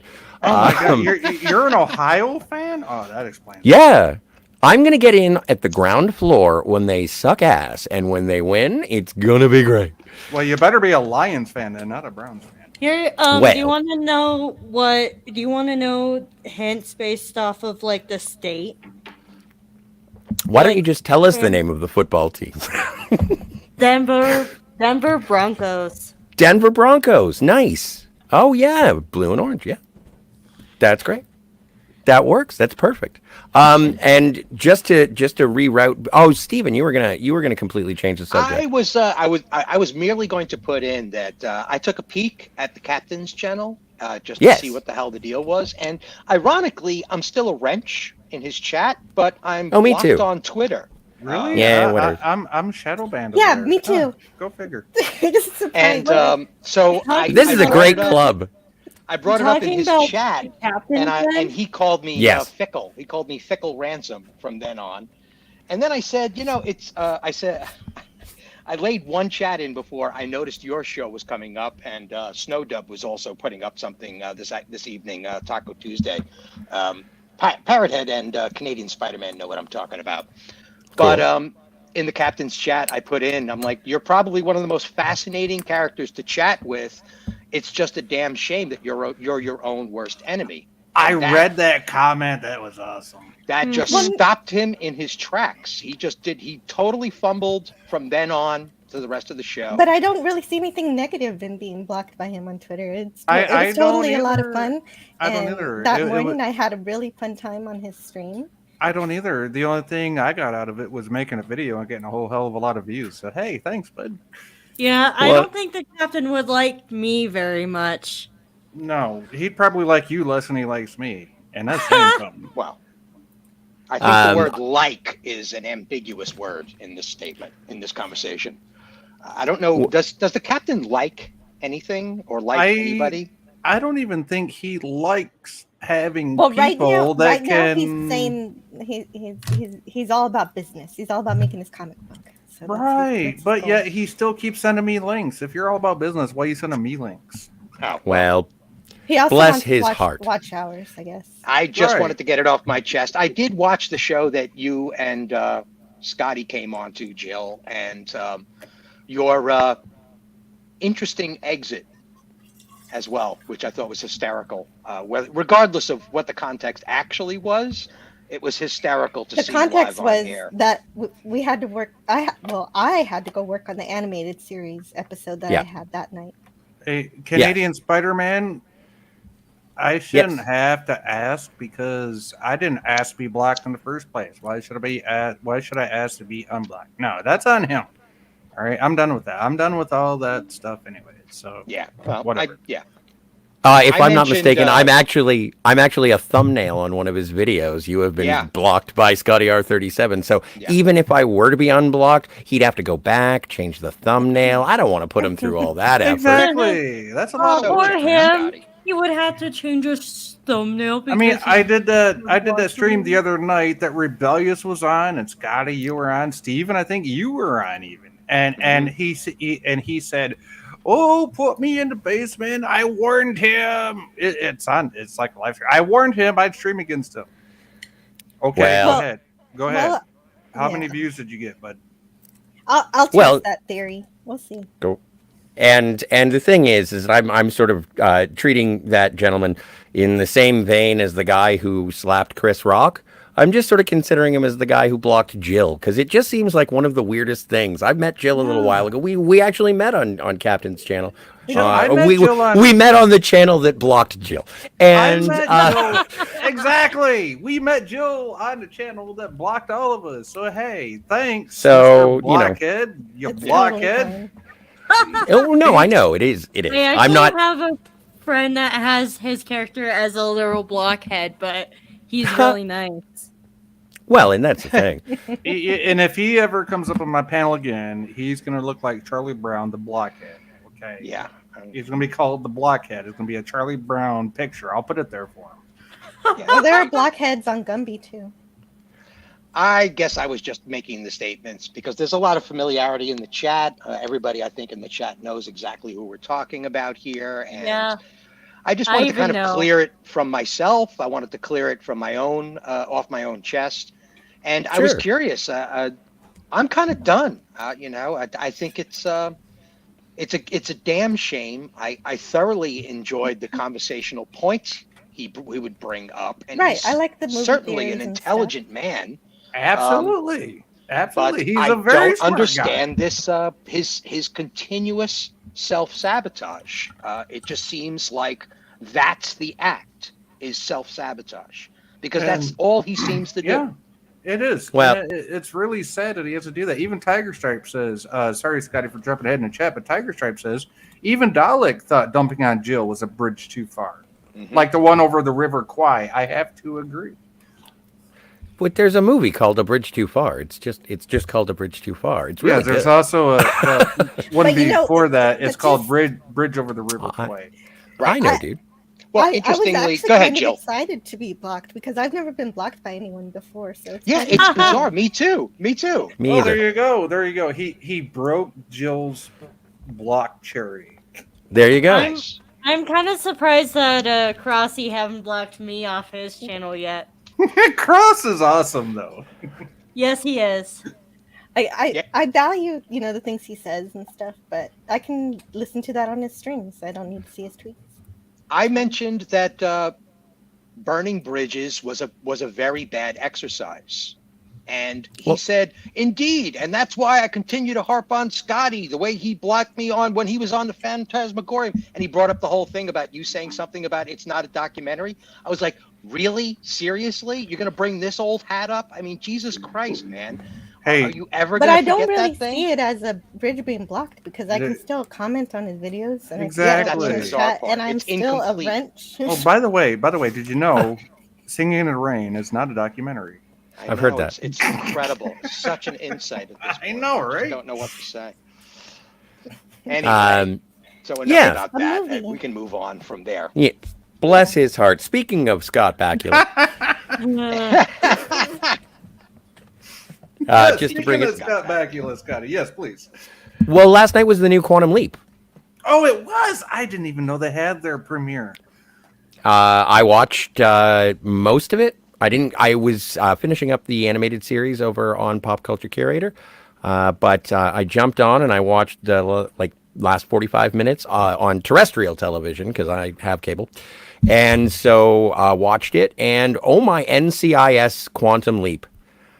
It is very different in structure, which is something that I can say just because of my recent revisit to the original series, which is now something I can say about Quantum Leap. Yes. And also on my channel the other night, don't mean to interrupt you, but on No, my channel go. the other night, on my live stream, we brought this up, and I said there is a difference between the old one and a new one because Scott Bakula did that 5-part tweet on Twitter where he says, literally, he says in this tweet, my story and Al's story is done. I was given the script, but I refused because our story is done. This is a new thing for a new set of fans. Yeah, and wish New the fans new show and wish that the new show would encourage old fans alike to watch it and participate in it and you know whatnot and stuff to that effect. So, but just to be clear, he didn't refuse to be on the show. He's just not on the show. Well, he was offered a part in it because Sam Beckett was in it, but he passed on it because he was looking at a different project, a Western project. Well, I saw an interesting... that makes sense. Why would he want to do a little cameo and not actually be on the show? Well, exactly. Right, exactly. And he apparently he'd been trying for quite a while to sort of revive the series when Dean Stockwell was still alive. And so it was something that he had been looking forward to. And then when they presented him with the new story, it just wasn't, it wasn't about Sam Beckett's story. He was more of a person in the background, almost akin to, say, like Deckard in Blade Runner 2049. He is in the story, but he is not the feature of the story. And I found it, like, in terms of the structure, it's very, very different. It doesn't really, the new guy's name is Ben. I forget the name of the hologram, but so I'm going to call her Allison. And that works. That seems like a very random name. No, it's not random because the name of the right, it's a female for Al. So I mean, it's just you just flipped it. Yeah, I'm sorry. Rebellious Pastry. Quantum Leap was a show in 1989 starring Scott Bakula and Dean Stockwell about a man who steps into the Quantum Leap accelerator and travels through time within his own lifetime. Now, during his lifetime, there are many other people's lives. He leaps into other people's bodies, but no one else can tell that it's Sam Beckett, who is the main character who goes through... Sorry? Except for the dogs. The dogs can tell. Dogs and plants can tell. And plants. Anyway, well, it's just a reference to the man trap. Oh, okay. So, but yeah, so he goes back in time and he inhabits many bodies, male, female, monkey, and true story. And he tries and makes things right that had once gone wrong. And that is the premise of the story. It's very character driven by Sam Beckett. And it is a very wholesome show. It's exciting, but it's a wholesome show, and it's really, really nice, and it fills my heart with joy. Yes, so they're remaking it. Yeah, and they don't go back in time to make major changes in history, just small changes in lives. But then again, if you make small changes, then it could completely alter everything. Oh, yes. This is true. That is the chaos theory. Butterfly effect. Well, and that's the thing, and that's one of the conversations that Jill and I have been having on Thursday, or at least we started it last week, is which timeline is the Quantum Leap timeline. And I saw something today, and I'm not 100% sure if I should bring it up because I think it is the season premiere of season 4. But there is someone very famous that Sam prevents the death of. Ooh. Are you thusly talking about sort of original series Quantum Leap? Yes. Ooh. There is a very famous person who Sam saves. Thusly, I think, putting it in our timeline. Lou Gehrig? Lou Gehrig. I think that Lou Gehrig, like from Lou Gehrig's... No. That was just a punchline. Okay. The baseball player, yes. Okay. I think they dance around the chaos theory by incorporating metaphysical elements to the show. Like yes. There's some kind of higher power working. You know what I like? Scotty, you alluded to this earlier. They were trying to get Quantum Leap going when the guy that played Al was still alive, right? Because he was doing the whole reboot of BSG in the early 2000s, right? And he was one of the skin job Cylons, right? And and also he played in an episode of Enterprise before that. called not Kanamar, but it was he was a Tandarin, right? And he was like a prison warden or something like that. And so they were in the same episode together, but you could still see the chemistry, even though they were adversaries instead of relying on each other. But you could see the chemistry in their acting together, and that was awesome and amazing back then when that happened. Well, and that's the thing with Dean Stockwell and Scott Bakula and their performances is that there was a mentor, sort of colleague friendship that developed throughout the course of the show that I really appreciated, and it was fun to see that be the driving force behind the show. Was really Scott Bakula's performance and his friendship with Al. Well, in the new Quantum Leap, they've decided that it would be more interesting if Ben, who is the person leaping, is engaged to Allison and doesn't remember her, and she is the hologram. So there is a sense of star-crossed lovers. How does one get engaged to a hologram? Well, this is a thing. Just ask a doctor from Voyager. Well, That's assume true. that they were engaged before. Yes. Yes, to clarify, Al in the original series, and I'm assuming this one as well, is Yes. a hologram of an actual person in the future where the device exists. Yes, he's a hollow projection of an actual person. He's not Correct. a hologram per se. And a projection into his mind, right? I mean, it's Right. not Yes. really a That's right. projection Right, nobody. in space. Right. Nobody else can see Al, just Sam. Yes. Right. Al is in an imaging chamber in the laboratory that feeds into Sam's brain. Right. He's a holographic projection into Sam's mind in the original Quantum Leap series. Right. And Sort of he's as a also guide. continuously looking from the future to see if chaos theory is taking effect so that they can correct course during the episode. Yes. Right. Which means that they figured out how to get a handle on chaos theory and the Schrodinger's box theory and all of that good stuff. So, hey, if you view the results, have the views changed just because you looked at it? Well, apparently they got that figured out in the original Quantum Leap. And hey, I'm not one to say whether they do or not, but it was still a great series. Yep. One of my favorite parts of that show Well, is sure. the trope of him whacking his device continuously. It's like, oh, I got statistical. Ziggy says. Damn this thing. Boom, boom, boom. And I love the name of that device, Ziggy. That's why Quantum Yes. Leap is a science fantasy, because it hand waves a lot of things using quantum physics and Chaos just, theory. religion. yeah. Right. Well, I think you're going to enjoy this week's. I haven't watched the second one, but I watched the first episode for this week's review. So I think you're going to like it because there's a lot of science talk, Jill. A lot of Great. science. I'm excited for that. Woo! Mine I don't can also- watch it. deal with science, honestly. Wait, what streaming service is it on, Scotty? Again, I watched it on cable. I watched it on NBC, so I would assume that it's on Peacock. You're in Canada. Canada. Yeah, I'm in Canada. And also another thing with the new Quantum Leap, the future in the new Quantum Leap. Guess when it is? When? Right Now? now? Right here? Right here, right now. Right now. It is 2022. Let me know if I robot at all. No, you're fine. There Okay, is no- cool.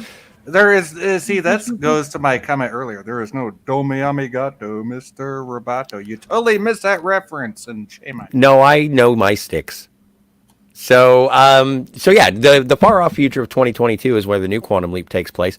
And another thing with the new Quantum Leap, it seems to be more heavily plot driven in the past, wherever Ben happens to, like the goal of getting something done seems to like, and again, this is only the first episode. I'm going to keep watching it and see if it does get any better. But the structure of the show is jarring because it seems that the past is very fetch quest.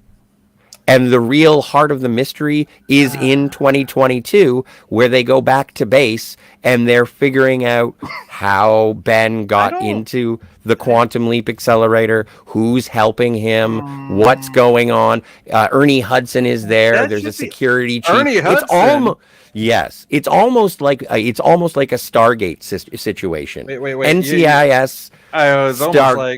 I was almost like hell no. Then you said Ernie Hudson. What Well, I role like does Ernie Ernie Hudson Hudson. play? Oh, I know, right? He was in Ghostbusters and he played the warden on Oz for like 10 seasons. So come on. Yeah, he was in Congo with Tim Curry, and I just watched that like 2 days ago. That's a good movie. nice. And So- also the movie Amy. Amy was the God dang it. I don't want to say the wrong species. She was a Amy, good Amy. Bad gorilla. That movie. Oh, That was, right. It was a gorilla. yeah. She was a Anyway. gorilla. Okay. Bruce Campbell. If you haven't Yep. seen Congo, recreational Watch it. botanicals are optional, but definitely a I show. highly recommend Congo. It's on YouTube right now. Go watch it. But the reason that I sort of bring up, and as I said, I've seen the first episode. I'll probably stick around with it for a bit just to see if it does do anything interesting. I adore the original, and this first episode did not inspire, but I will not be taking my pitchforks and torches to the town square saying, why are they violating my childhood? It Not isn't yet. worth... Not yet. No, and I'm sorry, Jill. I'm not pointing at you. I apologize. Why are they violating my statehood? I have not yet. I have not yet gotten to the point where I'm referring to the new Quantum Leap as filth. No, Yet. and I would hope. But like I said in the beginning of the stream, Scotty, in the chat, the big channels already are, even on the Twitter twat. Of course. This is true. This is true. But like Quantum Leap is sort of more of a niche show. It doesn't have to live up to a whole heck of a lot unless you are like That's right. late 30s, 40s, 50s. Like that's think- where you're gonna. I think they're doing it though because that's what they get off on. That's where they get their viewer base from. They just want to hate on stuff to hate on it now, even if there's no reason to hate on it. Yeah. They- Well, Yeah. there are certain things in Quantum Leap that make it fun. Like, did they try to explain any of the science of leaping during the show? No. Well, and again, I missed the first 10 minutes. Okay. So I didn't get to see sort of the setup for it. Well, no. So I don't know. They didn't give the rundown. I missed that part. I will Because, see if I yeah. can. Because I love in the Yes. first episode where Al shows the little string and he explains everything and also explains himself as a holographic projection, as we did earlier. Yes. Yeah. And also with the new one, they tend to play a little bit fast and loose with the Swiss cheese brain. But then again, I can't really complain because I watched another episode of Quantum Leap today, Well, and that's- they do play a little fast and loose. But anyway, That's why you Yeah, got it- me in. That's why you got me in real life, Scotty. Sorry, Joe. Go ahead. It's funny Or Steven, my bad. that Quantum Leap was never really a show about the science. It was more about No. here's an Having excuse for us to go fun. to all of these different anthological. It was about having No, but that fun. was a- Hey, that was I'm a- that gonna was a- go into this person's body and try to fix this thing. It may or may not have to do with something. It didn't significant. focus on it, but it did have the basis for it. It Right, did it had give the- you exactly a it had the foundation. basis for Yes. it, and there were a few shows where it was historically important. But the thing is, they still had fun with it. And Oh, that that's was, another question. Quantum Leap, the first episode we saw, played heavily into the person from, Sam talking about stuff from the future Yeah. in the past. Did they do that? Did Ben say something about cell Like, phones? we're not here to change a past. We're only here to right the wrongs that Well, this the fir- person- the type of first thing. episode has to deal with a heist, a fictional heist, and there is knowledge of the future used to sort of rectify. So remember, in the first episode of Quantum Leap, there's a lot of stuff that Al is tight-lipped about. He's not going to tell Sam because Sam is in the past, and he doesn't want to have to affect the future somewhat. So, or at least he doesn't want to inform Sam. I don't know. He won't. It takes the entire episode for Al to tell So- Sam what his last name is. So are they taking a premise? Okay, because the original Quantum Leap was we're not here to affect the outcomes that history recorded. We're only here to right the wrongs. That Well, went and- wrong. That with didn't the need to quant- go wrong. Well, right, Right. the wrong. I mean, it was in the whole intro of the show. I'm going through time. I'm righting the wrongs of those who got jaded or things went wrong and it should have went this way. They should have had a better life than what they had, whatever. But it didn't affect like world history and stuff like that, for the most part. It was usually smaller stories, and a lot of it was Sam figuring out who he was. First off, he looks in the mirror; it's not him. He says, "Oh boy!" Figures out what he has, who he is, and who are the people who are going to be around him. And I'm really looking forward to all the guest stars in the original. And then what does Ziggy think that you're here to do? What is the purpose? Why have you leapt here? And usually the completion of that task will help someone and then trigger the leap to the next lifetime and hopefully a leap home. And Ziggy was basically useless except for the last 15, 20 minutes of the show in every episode. Well, it was a fun prop for Dean Stockwell to play with. It was. I mean, come on. Hitting that little iPad. I mean, come on. Making those funny noises. Awesome. Totally. So anyway, I'll be checking that out as the future rolls, and probably just touch on it briefly when we do our shows on Thursdays. Yeah, it might be a good bit, Scotty, to do a pitchfork meter. This episode, it was only a 5. It was only a 2 out of 5 on the pitchfork level. I'm not going to raise the pitchforks just yet. It's only a 2. Yep. You know what I mean? That would be a cute bit. I think that'd be a fun bit. That is a good bit. I'm gonna have to work out a hate scale or a dissatisfaction scale. On the scale of 1 to hate, how much do you hate it? How about we just call it the Scotty scale? Let's do that. It's a sliding scale. The Scotty sliding scale. It's true. Only at the bouncy castle that is the Phantasmagoria. Hey, it's the best bouncy castle I ever took my shit kickers off for. So, hey, come on, bring fun. So I'm just gonna drop back into the chat for a little bit because wait! Before you do that, Scotty, let's catch up on the chat. We've been neglecting the chat, and I'd like to catch up on it. I like. Before we go to the chat, we're gonna go to the chat. Yeah, exactly. Am I pressing this button or what? Wait a minute, guys. Hang on a second. Scotty, quick, before somebody says something. Wait a minute. I want to go to the chat. Let my Swiss cheese. Dang it! I can't even think. Was it Vermont cheese or blue just cheese? Just using the future to solve the problem is kind of lame. What I meant was it is. when Sam says I'm being such a nerd, like did Ben use any modern terminology to confuse? No, that confused. Okay. No, there was no anachronisms. Spoilers for the first episode of the reboot of Quantum Leap. Like, he leaps back into a guy, and he's told by another guy what his name is, and then it is later discovered that he was actually a cop, an undercover cop, but Allison never told him that. Mm-hmm. Like, there's inconsistencies, at least in that episode. I'm not saying in general. But it just seems it's a little soap opera-y NCIS time travel. Yeah, you don't really seem to be into describing the plot, so I don't. I don't. Very good. He goes back in time. He's a getaway driver for a gang that is going to steal the Hope Diamond, and. Yeah, it was an unsolved. I think it's in Philadelphia. I think. Where was Live Aid in '85? I think it was in Philadelphia. I don't know. So much like The Usual Suspects. Not The Usual Suspects. I'm sorry. The Quentin Tarantino film, Reservoir Dogs. Oh, that's kind of. That's like asking where Farm Aid was.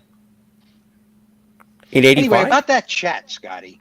Anyway, but it's a heist, and one of the guys is going to die, and then the children are going. The child is anyway. It's a whole thing, and it's very surface level. It's just go do this, go get that, then we're good, we're done. And nobody learned anything. Yeah, I hate those kind of go fetch quests chat. on. No, I hate those. Go fetch quests in a TV show. It doesn't work. It works for a game, but not a TV show. Hey, we're way behind in the chat, by the way. Yeah, we are so far behind. Don't you worry. Yeah, Speaking of Firefly, Tiger Stripe says Joss Whedon. I know Joss has his issues with women, but he's a genius with television. This is true. Yeah. This is even with Buffy. A Dollhouse, although like most of these productions have sort of tales The chick in the that played background. the chick that played the chief engineer on the Firefly, who wound up being on Stargate Atlantis as a doctor. Come on, she's hot. Yeah. Oh yeah, what's her name? Jewel State. Yes. That's it. Anyway, she's lovely Canadian actress. My favorite thing that Joss Whedon did was Dr. Horrible's sing-along vlog. Laundry Day. Dr. See Horrible you there. sing along. Oh my gosh, my Under missus things. loves The that song. musical episodes in the Tumbling. Buffyverse Yes. are absolutely priceless episodes. They really are. I love With every one of my them. freeze ray, I will stop. Moving on. Canadian Spider-Man says, I've only seen the movie, referring to Serenity, I assume, but someday there will be time for watching Firefly. I remember when it was actually on TV, but I was busy working and studying way too much. Yeah, I didn't get into it until the DVDs came out, and I checked it out. And I was one of the few people who saw, well, not one of the few, but I saw Serenity in the theater before I saw Firefly. So it was kind of, I was dreading the end of it because I knew what happened to a couple of my favorite characters. Hey, It was shocking to the existing fan base. I This- was this- watching it on TV. I was missing the occasional episode here and there. The TV run was out of sequence from the DVD run. And but we were so disappointed when it got canceled. And I remember when they announced the movie. So yeah, you're speaking to a panel of multiple viewpoints on this Yep. subject. Oh, for sure. Firefly is one of the easiest things to get into because there's only one season. Yes. And if you're a Mad Men fan, it's got Christina Hendricks. Like it's another one of those shows that are just full of cool, not even references, but before they were famous, and because it's a Fox production, there's a bunch of reused sci-fi props. Like I even think that the turret gun in the pilot episode there's a Wayland Yutani symbol in the viewfinder. Like there's whole things. You saw that, did you? I did. That's so awesome. Tiger Stripe says to Canadian Spider-Man, very difficult to catch when it was on broadcast, and it was shown out of order, so you didn't miss much at the time. The community was wonderful, though. Oh yeah, the brown shirts. Oh, back when you could enjoy Jane, but you're not allowed to anymore. He is persona non grata.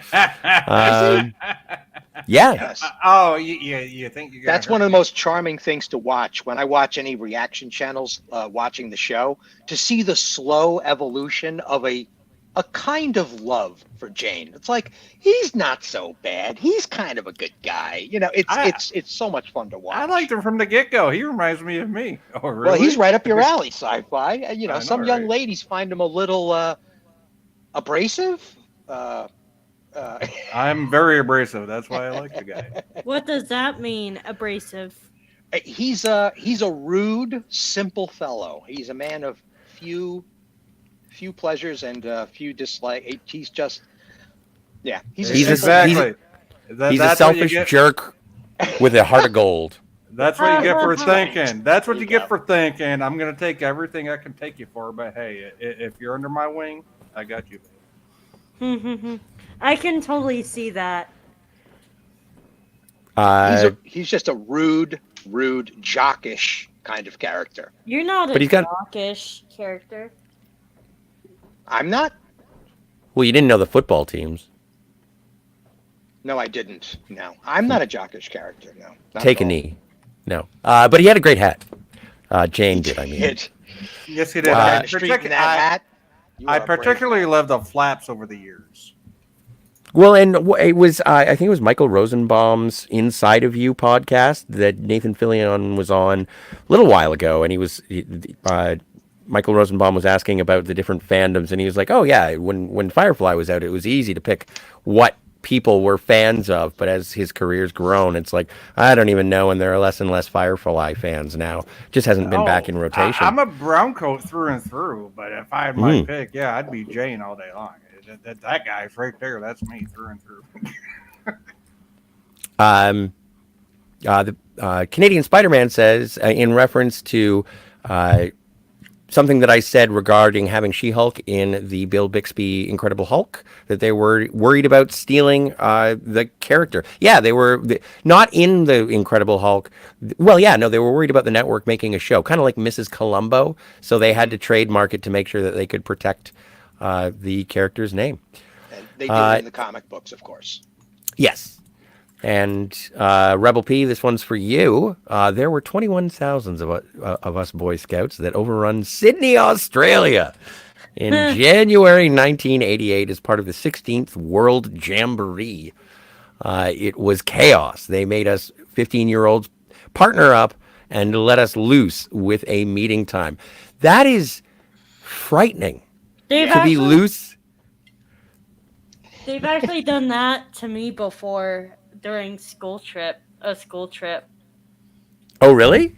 Well, What city? 21,000 is a lot of kids. That is a big, yeah. Well, wait, no, not 1,000 kids, but like I don't know, about like 30 of us, Oof. and just had us buddy up and just like go somewhere. Hey, follow And me. it was in Make New sure you York, don't step of all in bear places. shit. And It was hey, in New York. if a bear does look at you, don't run away. Stand up to him. And Tiger Stripes is completely disenthralled with anything to do with the Scouts. We apologize. We were just having a little bit of a jamboree. I doubt that is in reference to that, but I don't even know what we were talking about. Anyway. And in reference to the guy who blocked Jill, they said that he will unblock anyone if they simply ask. And that's Well- the theory I will test. And I already answered that. Asked and Anyway. answered. Canadian Spider-Man. Yep. So, And also for the compliments. But are me and Sci-Fi Nation the only people who don't have real people as profile pictures? Oh, I totally have a real profile picture. I just don't show it. A real person. I am a real person. You know what? I will do this to make everyone more comfortable. No. Oh, an anime avatar. How sexy. And Canadian Spider-Man says the guy who blocked Jill is undoubtedly one of the most intelligent. And I can stop saying that, Jill, if it's awful. It's fine. I Okay. agree with this. No. I mean, in terms of referring to him as the guy who blocked Jill. Oh yeah, fear of a name is not necessary. Captain I'm not is afraid of it. undoubtedly one of the most intelligent and well-spoken people I know. He is one of the most unique people on YouTube. Unique Mhm. is Indeed. a way to say it. Indeed. I spent 9 hours on a channel with him, start to finish. I came in, we spoke before we went live, and we chatted after 9 hours. So probably close to a total of 10 hours with the captain.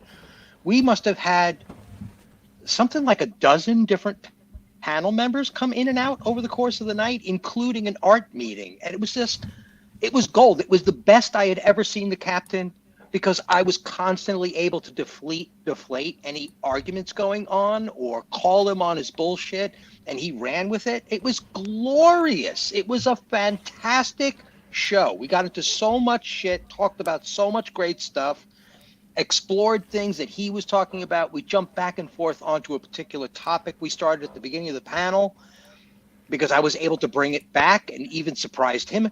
It was just fantastic. The only thing missing was somebody who could show images from their screen. We couldn't share any images, but Yes, it's Gogly was just a saying damn that- shame. You Yeah, guys that- came on for a little bit of that, I think.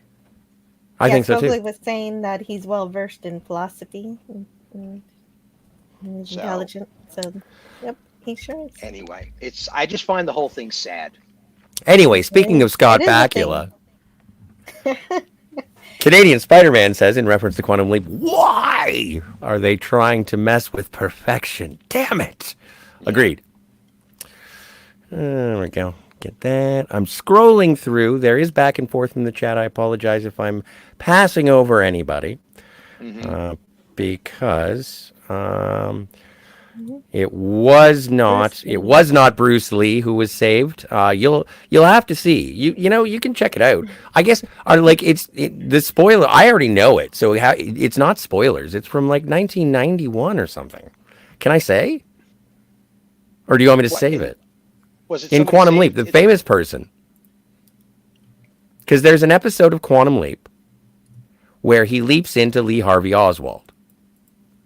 Oh, And he ends up being in the book depository, and through the power of Quantum Leap, Lee Harvey Oswald reasserts himself and assassinates JFK. Then they show the chaos that ensues after that, and Sam is one of the secrets. He leaps from Lee Harvey Oswald into a Secret Service agent, and then runs at the convertible in Dealey Plaza. Cut to the hospital, and Sam is obviously shaken because he wasn't able to save JFK. And Al says, you weren't supposed to save him. You were supposed to save her. And looks over, and it's the back of Jackie Kennedy in the pink dress and the hat. So, based on that time travel logic, the future where Sam comes from, both JFK and Jackie Kennedy were killed in Dealey Plaza. interesting. That'll bake your noodle. There's a Stephen King miniseries that covered this also. Or Was that the one with Dave Franco? Not Dave, James Franco. I don't remember who was in it. I just remember seeing ads for it around town. So I think that was also a time travel thing, wasn't it? Where it's like it wasn't a direct documentary or historical docudrama. I think it's another time travel story though. I think he goes. Yeah, I that's think what I thought too. Yeah. Okay. And for Well, that goes along with my theory. The Quantum Leap universe is not our universe. Right. That they're actually creating an alternate universe by doing all of these. They're creating our universe by doing all of these things. Well, and you know what? I usually say this as a joke, but I can actually say it for real now. And you can hear all about it on our Quantum Leap podcast on Thursday nights. You want to know what else is on Thursday night? What time do you do this? MST. When do we do it, Jill? Do we do it at 7 or do we do it at 8 Central Time? 8. 8 Central. So 9 o'clock Eastern. 9 Eastern, people. So I have Yeah. a question. Sure. What time is it for you guys right now? Currently it is 12:27 in the AM, and Holy you're watching a shenanigan. You're watching all the shenanigans. We are on Eastern time, myself and Scotty. So you guys are 2 hours ahead of me. So it'd be Thursday nights on you said at 8. 8 Central. 8 Central. Right. So that would be -3 to go to the West Coast. Are you before or after? So that'd be East Coast or 7. West? That'd be 7 p.m. your time. Mm-hmm. That'd be like an hour after my stream show ends. An hour Swear to after? God, we should start advertising in Zulu time at this point. I mean, this is Yeah, so complicated. Right, absolutely. You do know Zulu time is the same as Greenwich Mean Time. Let's not confuse people. What is So Zulu funny. time? Greenwich It's a Mean military Time. I just told you where that. the clock is always the same, no UK matter time. where you are on the earth. Zulu time is GMT, which is UK time. NASA uses GMT.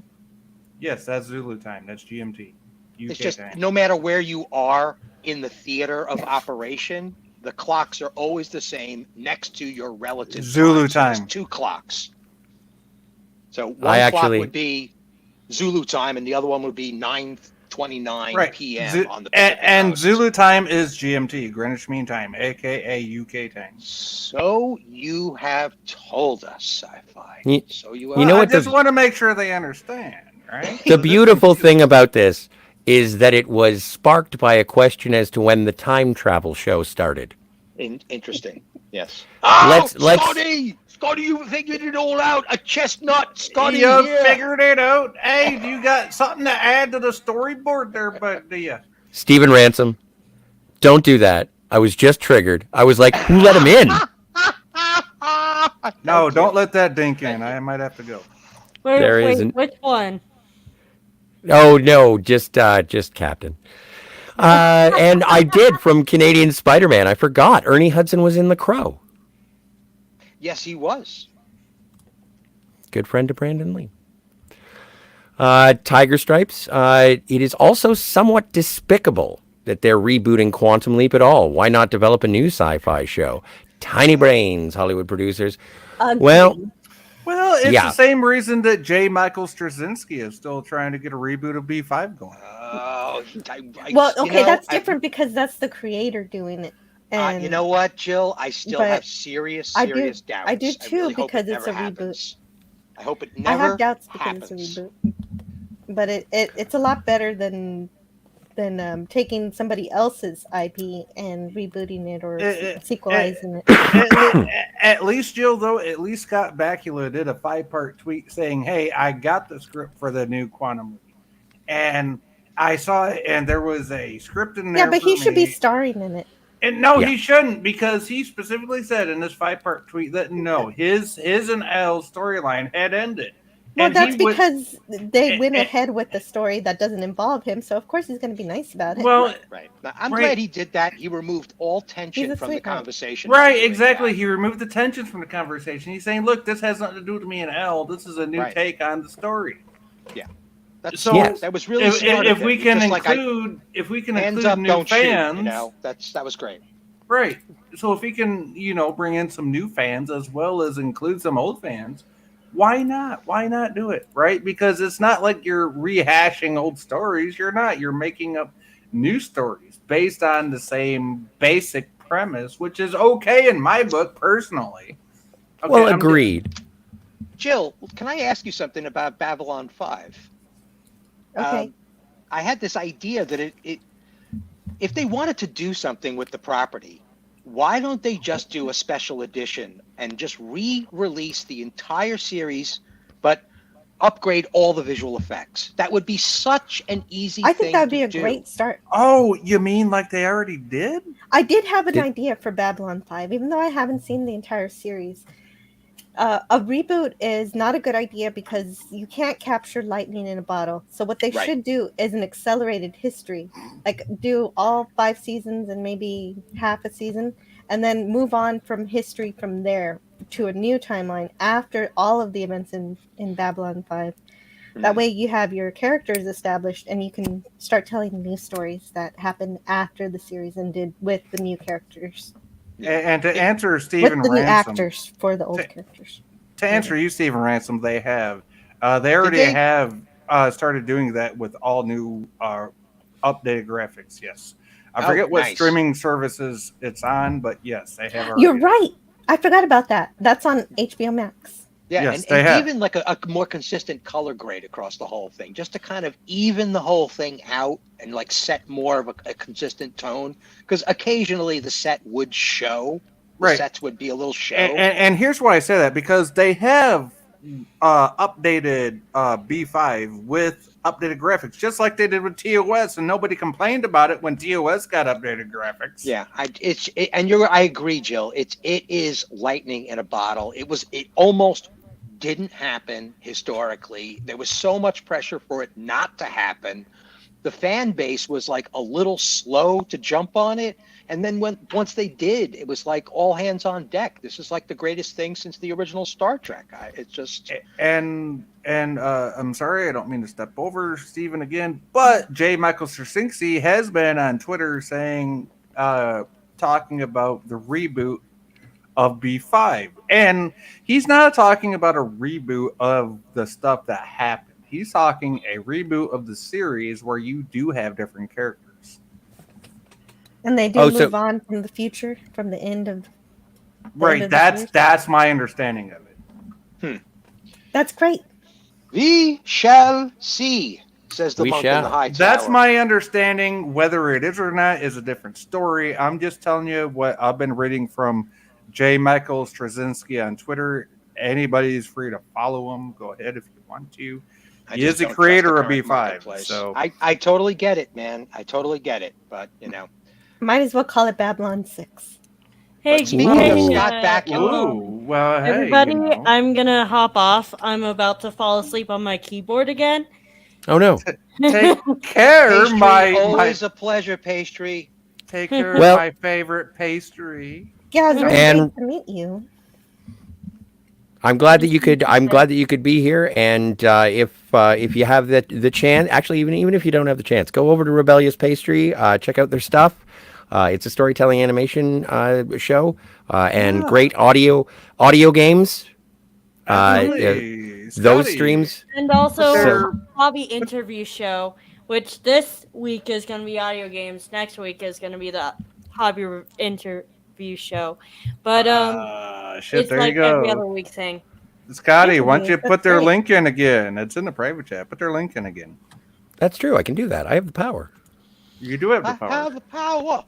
There's a reason why I don't do this latest streams with the donut batch. That is With the donut batch, I forgot. Big shout out to the donut batch. But yeah, as soon as I get the community tab, I can actually Yes! tell them I'm on these things. That's Exactly. another thing right there. Let's get Rebellious Pastry to 500 subs and let's keep them there for at least 10 days so they get the community tab. Please, let's do this for them. Please, Yes. let's do this.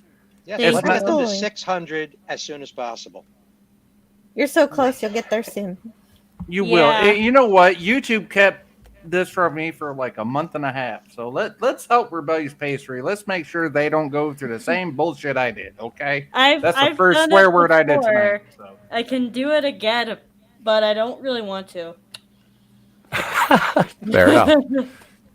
Well, thanks again for stopping by, Rebellious Pastry. I hope you have a great evening, and I hope let's get 7 new subscribers in by the weekend.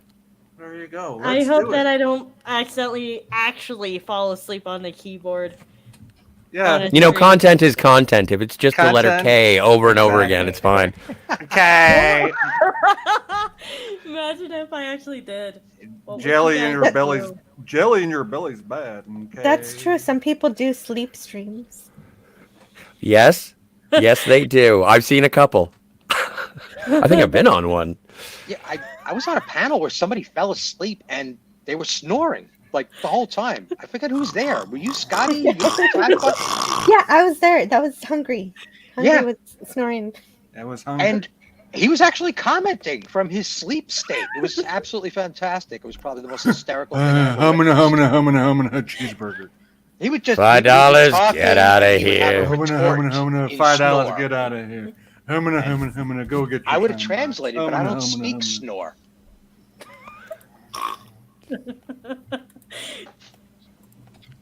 Oh, man. I was not saying. Go get some jelly in your belly and subscribe to Rebellious Pastry. I think it's really cool you do animation. I want to try that out sometime. Yeah. I'd love to see if they could do for my channel. Then again, I'm kind of scared at the same time. I'm a one more question before I hop off. Does pineapple belong on pizza? Fucking right, Yes. it does. No. With ham. And hot peppers. This Ooh, banana conversation. peppers. Fucking right. What's wrong with you guys? I'm Canadian. We invented this Oh. crap. And I get accused of being Canadian. So Well, I'll eat it, but I'll never order it. Yes. Yeah. I'll pastry. never order it or eat it. I tried it once and ew. Do you like just pineapple want you on to- Sundays? Like on ice cream Sundays? I'd do that.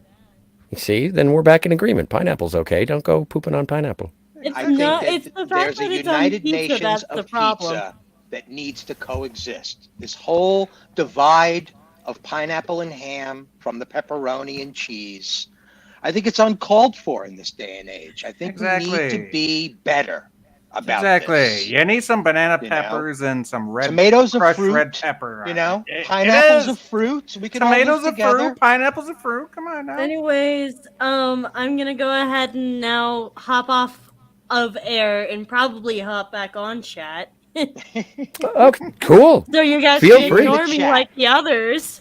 I love She's you, Hey. changing her Pastry. superposition to the chat.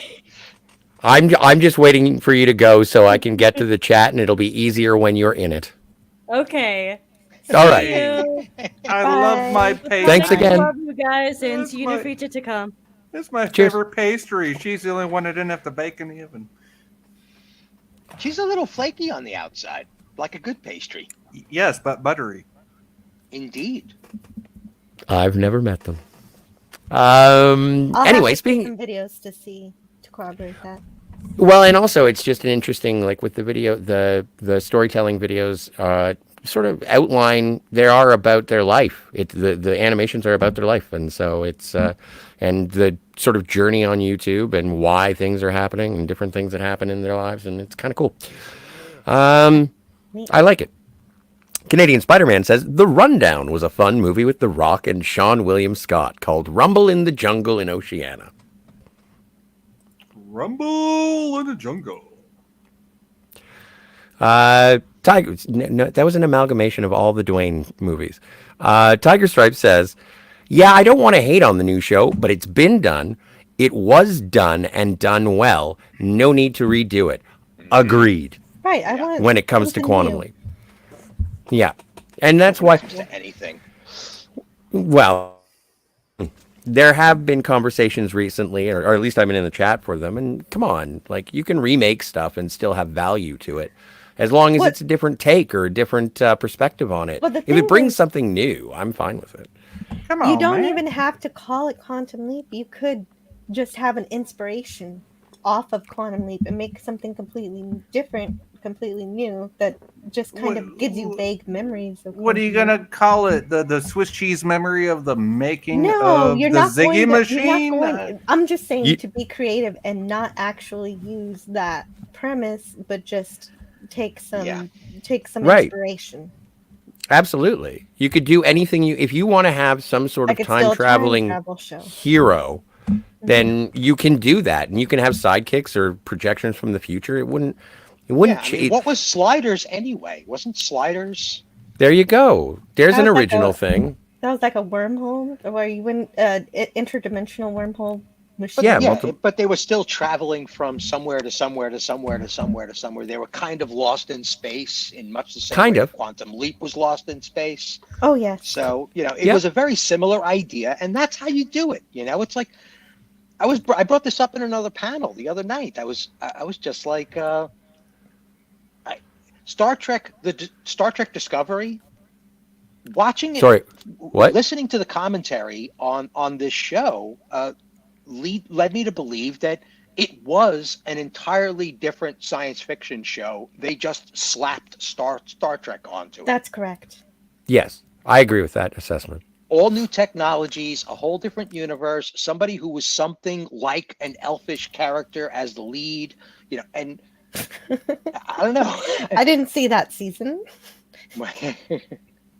I stopped watching after season 2. Well, just point. Wow, you got to season 2? I didn't even get through season 2. I didn't watch any of it. I barely watched I reviews. Yeah. I watched Quantum Leap when it was live on TV. Oh, Quantum Leap for sure. Oh, yeah. But yeah, no, Disco, STD. Oh, STD. Well, I got to the point No, where I was nobody rooting for ever the watched. villain. The only Discovery thing that was ever on live TV was the original episode, and it was on CBS.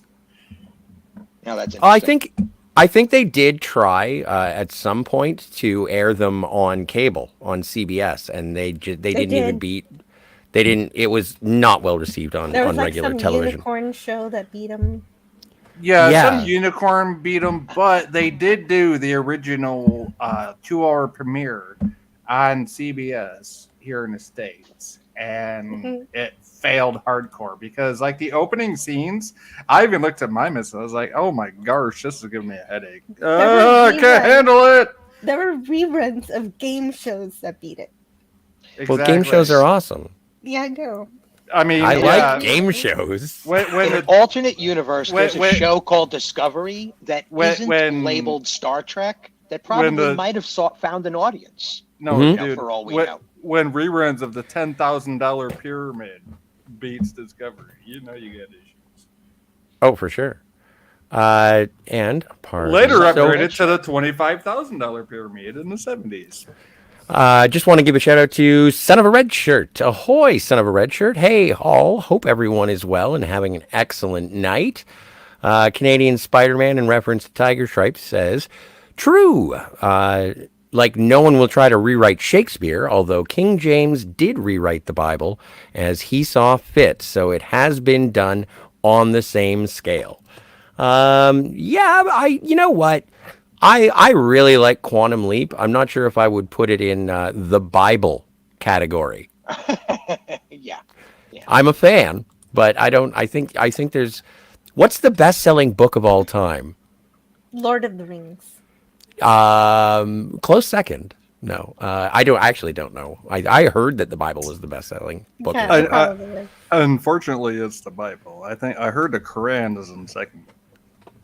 Well, that makes sense. Handed down by the irony of Lord. Talking about economical figures and financial results for the Bible is just ironic as hell. You know, there's no money in rebooting the Bible. But there is praying in Quantum Leap. But there are religious people in, like, again, humanity is flawed and it's going to go that way. It does really get deep into the religious aspect, but then it starts to pull out of it as you get to like the third season, I think. But they do even specifically say, who do you think is pulling the strings here? God. Oh, okay. Exactly. Yeah. And according to Quantum Leap, God does play dice with the universe. Exactly. He plays Einstein metaphysical. He plays metaphysical craps with Salmonella. Okay. Yeah. Just blasphemy. Tell it how it is. Well, and what's the thing, you know? How do you make God laugh? Make a plan. Canadian Spider-Man says, manly men need more of a presence on TV and movies. Jane from Firefly, you know what? I'm so pedantic. Jane from Firefly is spelled with a Y. It's Jayne. It is. It's Jayne. Come on, Canadian Spider-Man, get it right. No, it's fine. I'm just sort of being like, come on, spelling counts. Come on, man. Jane is an excellent role model. Well, stoicism is something we need more of. That I agree with. He's not a I don't know role if model. Jane is stoic. He's not a role model. He's just somebody that reminds me of me. I'm already that guy. I put Jane and Hudson from Aliens in the same category. That's not bad. Hudson. That's not bad. Hudson was the first one to die in Aliens. F off. He went down he fighting, wasn't. and so would Jane. Jane would go down fighting for his friends. Exactly. Right? Because he knows where his money is. He knows but at where least his food is at. But at least Jane wasn't stupid. He'd be like, "Hey, these aliens come for you. I'm gonna hide over here." I could see Jane saying "Game over." Game over, boys. I'm hiding over here. You have fun. Exactly. He's like, well, I might survive. Exactly. I'm going to do my thing. You Right. go ahead, step up. I'm gonna be right over here. He's a little boy in a gigantic man's body. That's exactly what Jane is. He's 18 years old forever. He's like Peter Pan. Oh, he reminds me of me exactly. Well, and also I'd like to say that the person who died first in Aliens was actually Spunkmeyer on the dropship. Wow. Oh, interesting. Yeah. Poor little Spunkmeyer. Just for specificity's sake. Because but in reference anyway, because he probably left the gate open when he went to go, take a piss. Yeah, exactly. Like that. Like whatever Spunkmeyer was doing, he left that gate open. That gate never should have been open for the alien to get on board. It's not. Wow. It wasn't. Believe that guy. It wasn't foggy outside. It wasn't foggy outside. You shouldn't have lit that cigarette. If it weren't for Spunkmeyer, Farrell would have been able to arrive with the dropship. Everything would have been fine, but that guy couldn't close the front door. Exactly. Tiger Stripe says, please, in reference to Jane, I'm assuming, he's not that bright. He doesn't recognize classical references and blows them off by being bombastic. Not impressed. Sorry, no, not in reference to Jane. In reference to the guy who blocked Joe. Canadian Spider-Man says, they are way behind in the chat. We are still talking about Quantum Leap. Who'd have thunk? That's what you get for thinking, bud. Chat award. And Tiger Stripe says, that film was based on a Stephen King novel. Which film were we talking about way back then? That might have been the JFK. I think it was called 1963 or November 1963. Yeah, I think it was. I think you're right on the title. And like So yes, we're approximately 19 minutes behind in the chat It was because either that or Lawnmower Man. when Canadian, we didn't say anything about Lawnmower Man. Exactly. But now So that it was you a bring it up. JFK thing. Oh no, we got to catch up because we're 19 minutes behind. It's 9:30 in Vancouver when Canadian Spider-Man typed up this comment, and nearly freezing here. Wood stove time, heavens! I'm in Ontario and we are still, I still got air conditioning going. It sounds like Canadian Spider-Man and I are on the same timeline. I'm 9:50 right now. You're Spider-Man. on So West you're- Coast, Pacific West Coast. West Coast. Yeah. Tiger Right. Stripe says that Jill is saying everything that she is thinking about Quantum Leap in Babylon 5 because it's fan fiction. No, it's not okay at all. I understand that. I get it. And again, agreeing with Jill, absolutely. Why do they have to call it Quantum Leap then? I expect to see Scott Bakula and his character from front and center. Otherwise, change the premise and name a bit. Exactly. Remake the time tunnel. If it has to be a remake, do the time tunnel. They could have honestly, tongue-in-cheek answer, of course, but they could have called it Quantum Reboot. They could have done temporal jump. I don't care. Like it doesn't. Yeah. As long as you tweak it enough. Like remember you have something like Pulp Fiction, and then you have 2 Days in the Valley with James Spader and Charlize Theron, which is Yeah, well, how about basically ants and bugs? And The There only you go. thing- The only thing I want from the Valley are the Valley Girls. the Valley Girls. Oh, the 2 day. Oh, from the Valley. Have you ever seen 2 Days in the Valley? No, I just want the Valley Girls. Have you seen them? I saw Buffy the Vampire Slayer. Does that count? There you go. And what? Isn't Hey, Nicolas there's a movie Cage called.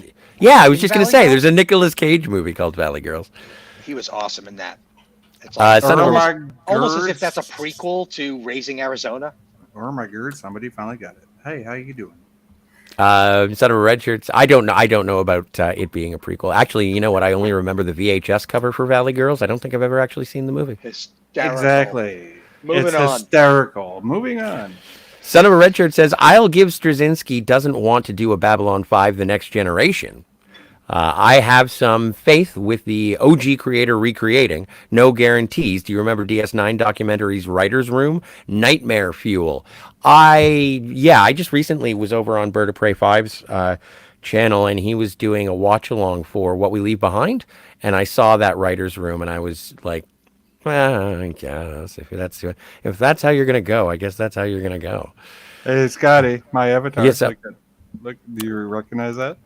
No, Hail Kuroga. That's a Kuroga national flag from Bird of Prey. is that the Kuroga National Flag? Nice. Yes, it is. Well, that's part of it anyway, so that could get on here.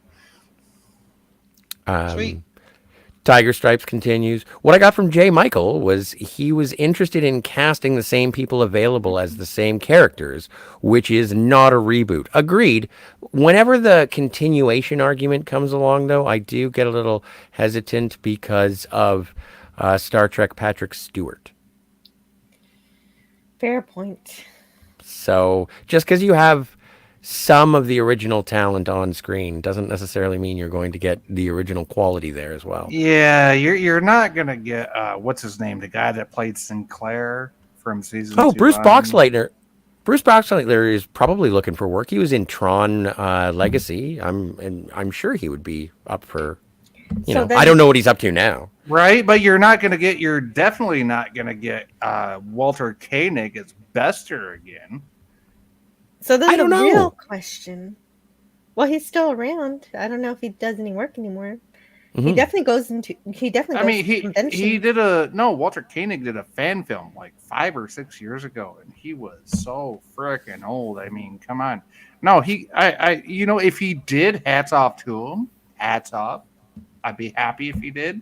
I would be more than accepting and happy if he did, but I wouldn't expect it from a guy that age. I'm just saying. But then my real question is, if they get some of the old actors back, will they also get some of the old writers? Because that would help guarantee. Right, that some of the writing will exactly. be Exactly. That's like on par saying, with hey, can we get some TOS writers to write on TNG? And which you Well, actually did. did. You actually did. AC, what's her name? DC Fontana. Fontana, Dorothy. yes. AC Slater? No, Fontana. AC Oh. Fontana. My mistake. D. Wrote on TNG as well as TOS. You Mhm. also have Dr. Pulaski, who's an actor in TNG, as she also played in TOS as Yeah, a she was couple of the different blind. characters. This is blind character. Yep. And so, I mean, can we really pull that off with a new B5 reboot, or do we want to do a wholly new reimagining? I'd rather see a new reimagining of B5, to be honest with you. Well, I here's an like the idea. passing of the torch, though. Like even in the first episode of Star Trek: The Next Generation, even if it's subtle, and Right, you have and Dr. even- McCoy send them off. And here's the thing: even with TNG, back in Yes. the day, there Treat her were like a lady. arguments. There were arguments about TNG. Oh, this ain't my Star Trek. Wow. Oh, where for have we sure. heard that? Where have we heard that before? Well, Treat her here's like a here's- lady, and she'll always bring you. She'll home. always bring you home. Exactly.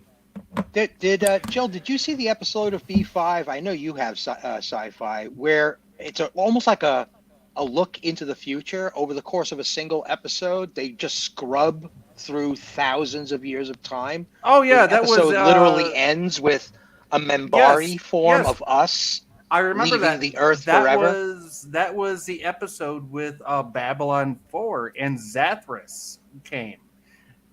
In the beginning of the episode, I was like, "Who the hell's Zathras?" Well, guess what? You found out by the end of the episode, didn't you? It was actually a 2-part episode.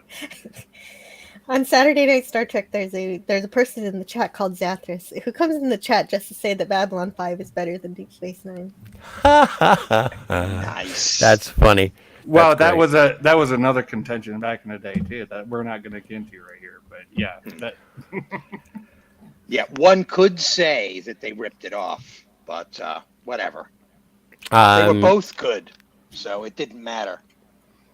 Right. There In is- fact, Ripoff there- was and they were successful. the production of both shows were best friends, so that's what really mattered. Yeah. exactly. They And- were all friends, so it's not like they were actually competing with each other. And with regardless each other. of what happens, it was the the future of B5, fans. Yeah, it was the fans that created that whole thing. the existence of the Vorlons in the psyche of sci-fi fandom is an absolute solid piece of gold that they contributed. That show gave us the Vorlons. Talk about a unique alien on screen for absolutely so great, such great character. a species that their technology was based on biological chips. Yeah, just fantastic. Just their whole existence is so sci-fi, science fiction. And they It's were so right out of the books. far advanced. Right, they were one of the so-called original races, right? Yeah, One of the and I love when original- they act like children in front of the actual original race, which is hysterical too, you know. Yeah, But they could do a Babylon 5 series that takes place when we're the Membari, oh, they catering totally could. to a new race that will take over, much like the humans did, and they look like humans. Right, put the humans in the advanced state, looking back on somebody that is where we used Correct. We would be the Membaris in the equation, and this new race would be the new inheritors of the galaxy. to, saying, "Hey, how about these new ideas? What about this?" And the What about that?" Membari would be the new Vorlons, but we would find this out over the course of the Right. first season. And I get that. My only problem with that is I think the writers would look at that as, oh, so now we're the Vulcans looking down on the humans, and I don't want Not that looking to happen. down, so this is what I don't like about this whole group of creators is like nobody's looking down. The whole point is that when you get to those levels, you've lost the capacity to look down, and if you do look down, the whole species, the Membari, didn't Right, like exactly, anybody looking because- down on anybody. Because it's in their nature to look down, because they've been there. They don't know how to look on it other than looking down on what they used I to. guess it's a shame. Anyway, moving on. How's that chat, Scotty? Have you heard anything about this actor, Scott Bakula? I have heard about Scott Bakula. He was in my favorite Clive Barker film, The Lord of Illusions, with Famke Johnson. So where's this really? Enterprise reboot? Are you We doing need a stream season with 5. anybody on Scott Bakula and any of his other projects? Just Quantum Leap and NCIS New Orleans. The NCIS New Orleans show is on Sunday mornings at approximately 7 a.m. after a long night of binge drinking. You actually do that?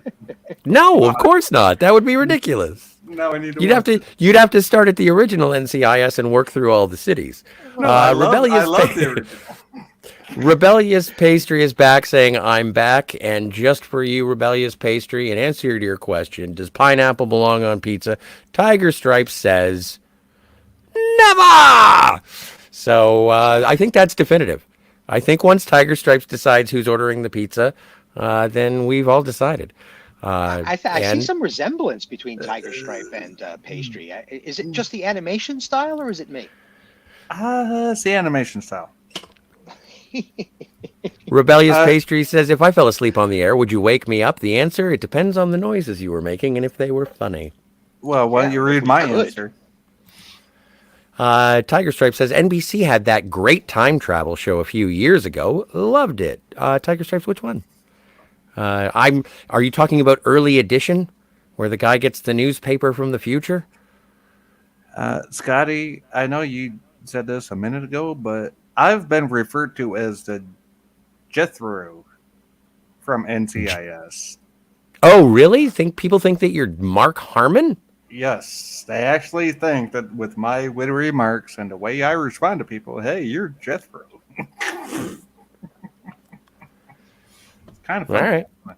I know, right? I'm like laughing at them too, so don't feel bad. Well, but see, the thing is that Jethro is my third favorite Mark Harmon performance. The first being the Presidio?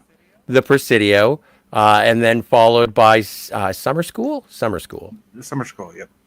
Yeah. The Presidio was awesome, by the way. It also had Sean Connery in it. Well, exactly. And Canadian Spider-Man Sliders came slightly after Quantum Leap. But if you want to go to different worlds and never leave Earth, there's your show. Mm-hmm. Oh, and Timeless. Timeless was the You know what?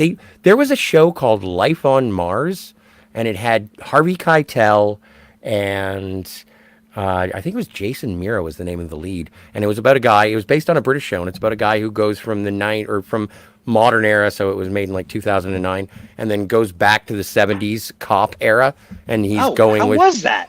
It was really good. I never saw the British one. The American one was good, and it was canceled after one season. But it was great. And it was... I never got a chance to see that. I'm so glad it was good. It looked really good. It's also... It's interesting, and I hate to say that it's something that would never be made today, but it is one of those shows that sort of poked at the political incorrectness of the 70s police work perspective. And how the modern age would be like, you cannot do that at all. And then Harvey Keitel would show up and say, stop being a pussy. So, but yeah, it was a great show. Great show. And okay, here we go. The greatest. And also, wait. I just wanted to say goodnight to Rebellious Pastry. She's saying goodnight in the chat. I will. Pastry. Oh, wait. Sorry. Goodnight, Pastry. Oh, no. They, yes. Oh, I am sorry. Good night. Are saying good night in the chat. Oh, Rebellious Pastry hasn't punched anybody yet. I don't really care for pronouns, but that's one person I will use the pronouns for, because we had this whole conversation. I say, hey guys. I say that for guys, girls, it's theys. It don't matter what you are.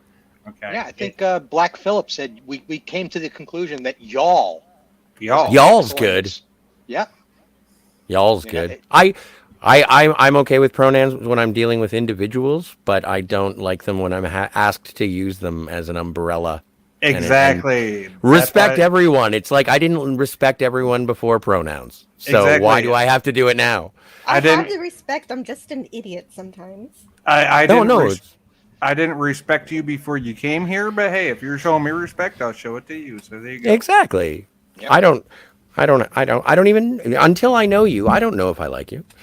So, Tiger Stripe says, speaking of game shows, Charlie D'Amato's Cha-Cha with Mark Ballas from yesterday's DWTS is a must-see. It's sex on legs. Doctor Who's, I don't even know what the TS stands for. That warbird is sinking. A dim-witted test stream? Dead women testosterone stream. Well, that Dead doesn't sound like. woman's testosterone session? That doesn't make a lick of sense, and it doesn't sound like sex on legs. I just like the fact you said licking legs. That's true. Lip my stockings. Canadian Spider-Man says, I've never seen the series. Didn't know it was spelled Jane. Oh, I was just nitpicking for the sake of pedantry. Let's see. Apparently, this is quite a personal subject. It's quite contentious, isn't it? But I guess so. That's right. Oh, okay. And thank you, Tiger Stripes. Keep reading the comments until you catch up. We have comments that are pertinent to this. I am I'm only like 10 minutes behind, 15 minutes behind. Some versions of the Bible are very transphobic. Yeah. And it's a book about morality and the people who impose that morality. So you can't really, I don't know.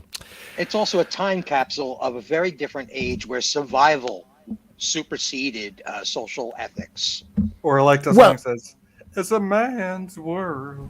And there are things to be said about a political or spiritual guidebook that has a lot to do with conformity, and being transphobic is isolating the minority. So join or die, as you will. That stuff didn't exist back then. Well, it son of a- did. It just, Son of a Red Shirt says, it existed. It just wasn't talked about. Son of a Red Shirt says, I love James Darren, but I don't know if the time tunnel is entrenched in the zeitgeist enough. I do agree it's a series you could bring back. Few people's feelings would be hurt. That's why it's an outlier. That's why I sort of recommend it. Oh, I'm sorry. Jill is a big fan of the time tunnel, apparently. Good 60s. No, good, I'm sorry. I didn't mean to. Good 60s. No, not at all. I apologize if it seems like I'm ganging up I on didn't that. catch Don't that, mean Jill. to. Did you hiss, I apologize Jill, at for that? my. No, those were just noises I was making that have no relevance to anything that's happening. I'm sorry that they were. She is hissing at you. She is hissing. By the way, good 60s shit. I'm just saying. I was just making fun of the throat clearing is all I'd say. It's nothing. I'm just filling air. I should be reading comments. Damn it. Yes, dang it. I remember the old Son of a Red Shirt says, I remember the old Nicolas Cage film Valley Girl. And Son of a Red Shirt, Tiger Stripes response to Son of a Red Shirt. I had a friend who was a massive fan of Nick Cage in Valley Girl. She insisted I watched it with her. We were sitting on her sofa, and her husband walked by and said, hey, what you watch? Oh, Valley Girl. And he kept right on walking. Even at the time, I thought it was hilarious. That is pretty funny. Nice. That's funny. Hey, I still like the way them girls looked in the bikini. I'd love to see like a Playboy cartoon strip of that image. You know, him on the couch with this woman who was married, watching this movie. Well, but I love it. It's like people when I'm with people and they come over, or if I'm at my family's house or something, and people will walk by the room. It's like, hey, what you watch? Oh, Star Trek. See you later. Yep. So, how many times can you watch these? And it's like as many as I want. Canadian Spider-Man says, Dr. McCoy sending off the Enterprise D was such an incredible show of love for the fans. It was perfect. It was. I thought so. It was. It was Treat her like a lady. She'll bring you home every time. And if only they did a little better job with his makeup, but it was a wonderful moment. Oh, for TNG, the very first episode, it was amazing. Oh, where are we? Timeless is the name of the show. Timeless. Let's make it timeless, Scotty. Go ahead. Make it timeless, buddy. Tiger Stripes is currently redacting his comments because they're no longer relative. Well, I appreciate it. See, never say that we're not an interactive show. You can edit your own chats so that I can catch up, and I appreciate that. Thank you very much. See you, Rebellious Pastry. Have a good night. Have a good night, Rebellious, and hey, I'll put some jelly in your belly, baby. We're down to the bottom. That's fantastic. We finally made it there. Jill, you have the con. I have. I'm gonna. Why? Yeah, I'm. Okay. Well, no, because I'm gonna go. Get myself a Coke Zero. And also, I was wondering, if you had any ideas what your plans were going to be for the Anti-Derivative Jill channel for All Hallows Eve. For Halloween, that's a great topic. Mm. What should we talk about on Halloween? On Yes. this channel? What do you got planned There- for Spooktober 30th? Well, there are episodes of Star Trek that have horror elements to it, like Mhm. the episode where everyone turns into different animals, Oh. like Barkley turns into a spider. How about the TOS episode Cat's Paw? Okay, yeah, there you go, Cat's Paw. Yeah, so it could just be a series. Well, I mean, this is just going along with the typical thing that we do. It's Star Trek, so there are episodes of Star Trek that remind you of horror.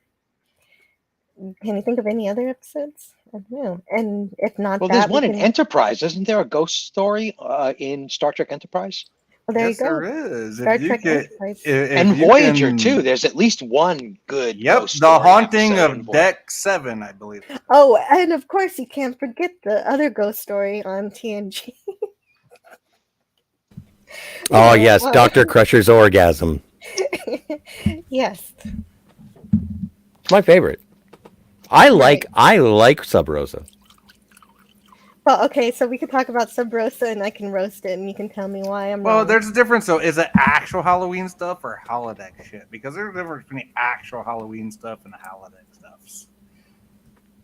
Just saying. And we don't have to do like full in-depth reviews of this, just random, because this would be a Friday show. Right. Just like a random, hey, Halloween stories. Hey, how Right. you doing? Hey, Mhm. welcome to the That's right. Anti-Derivative Jill channel over there on Jill's channel. Check her Yeah, out. and Jill, you could propose it to the chat to bring up any other episodes that you may not be covering, and then try to find images of those. What did the monster look like? Absolutely, yeah. That might and be a fun so- kind of like, just open waffle, Exactly. The Star Trek episodes would just be an opener and anybody can Like a anybody can Halloween add waffle.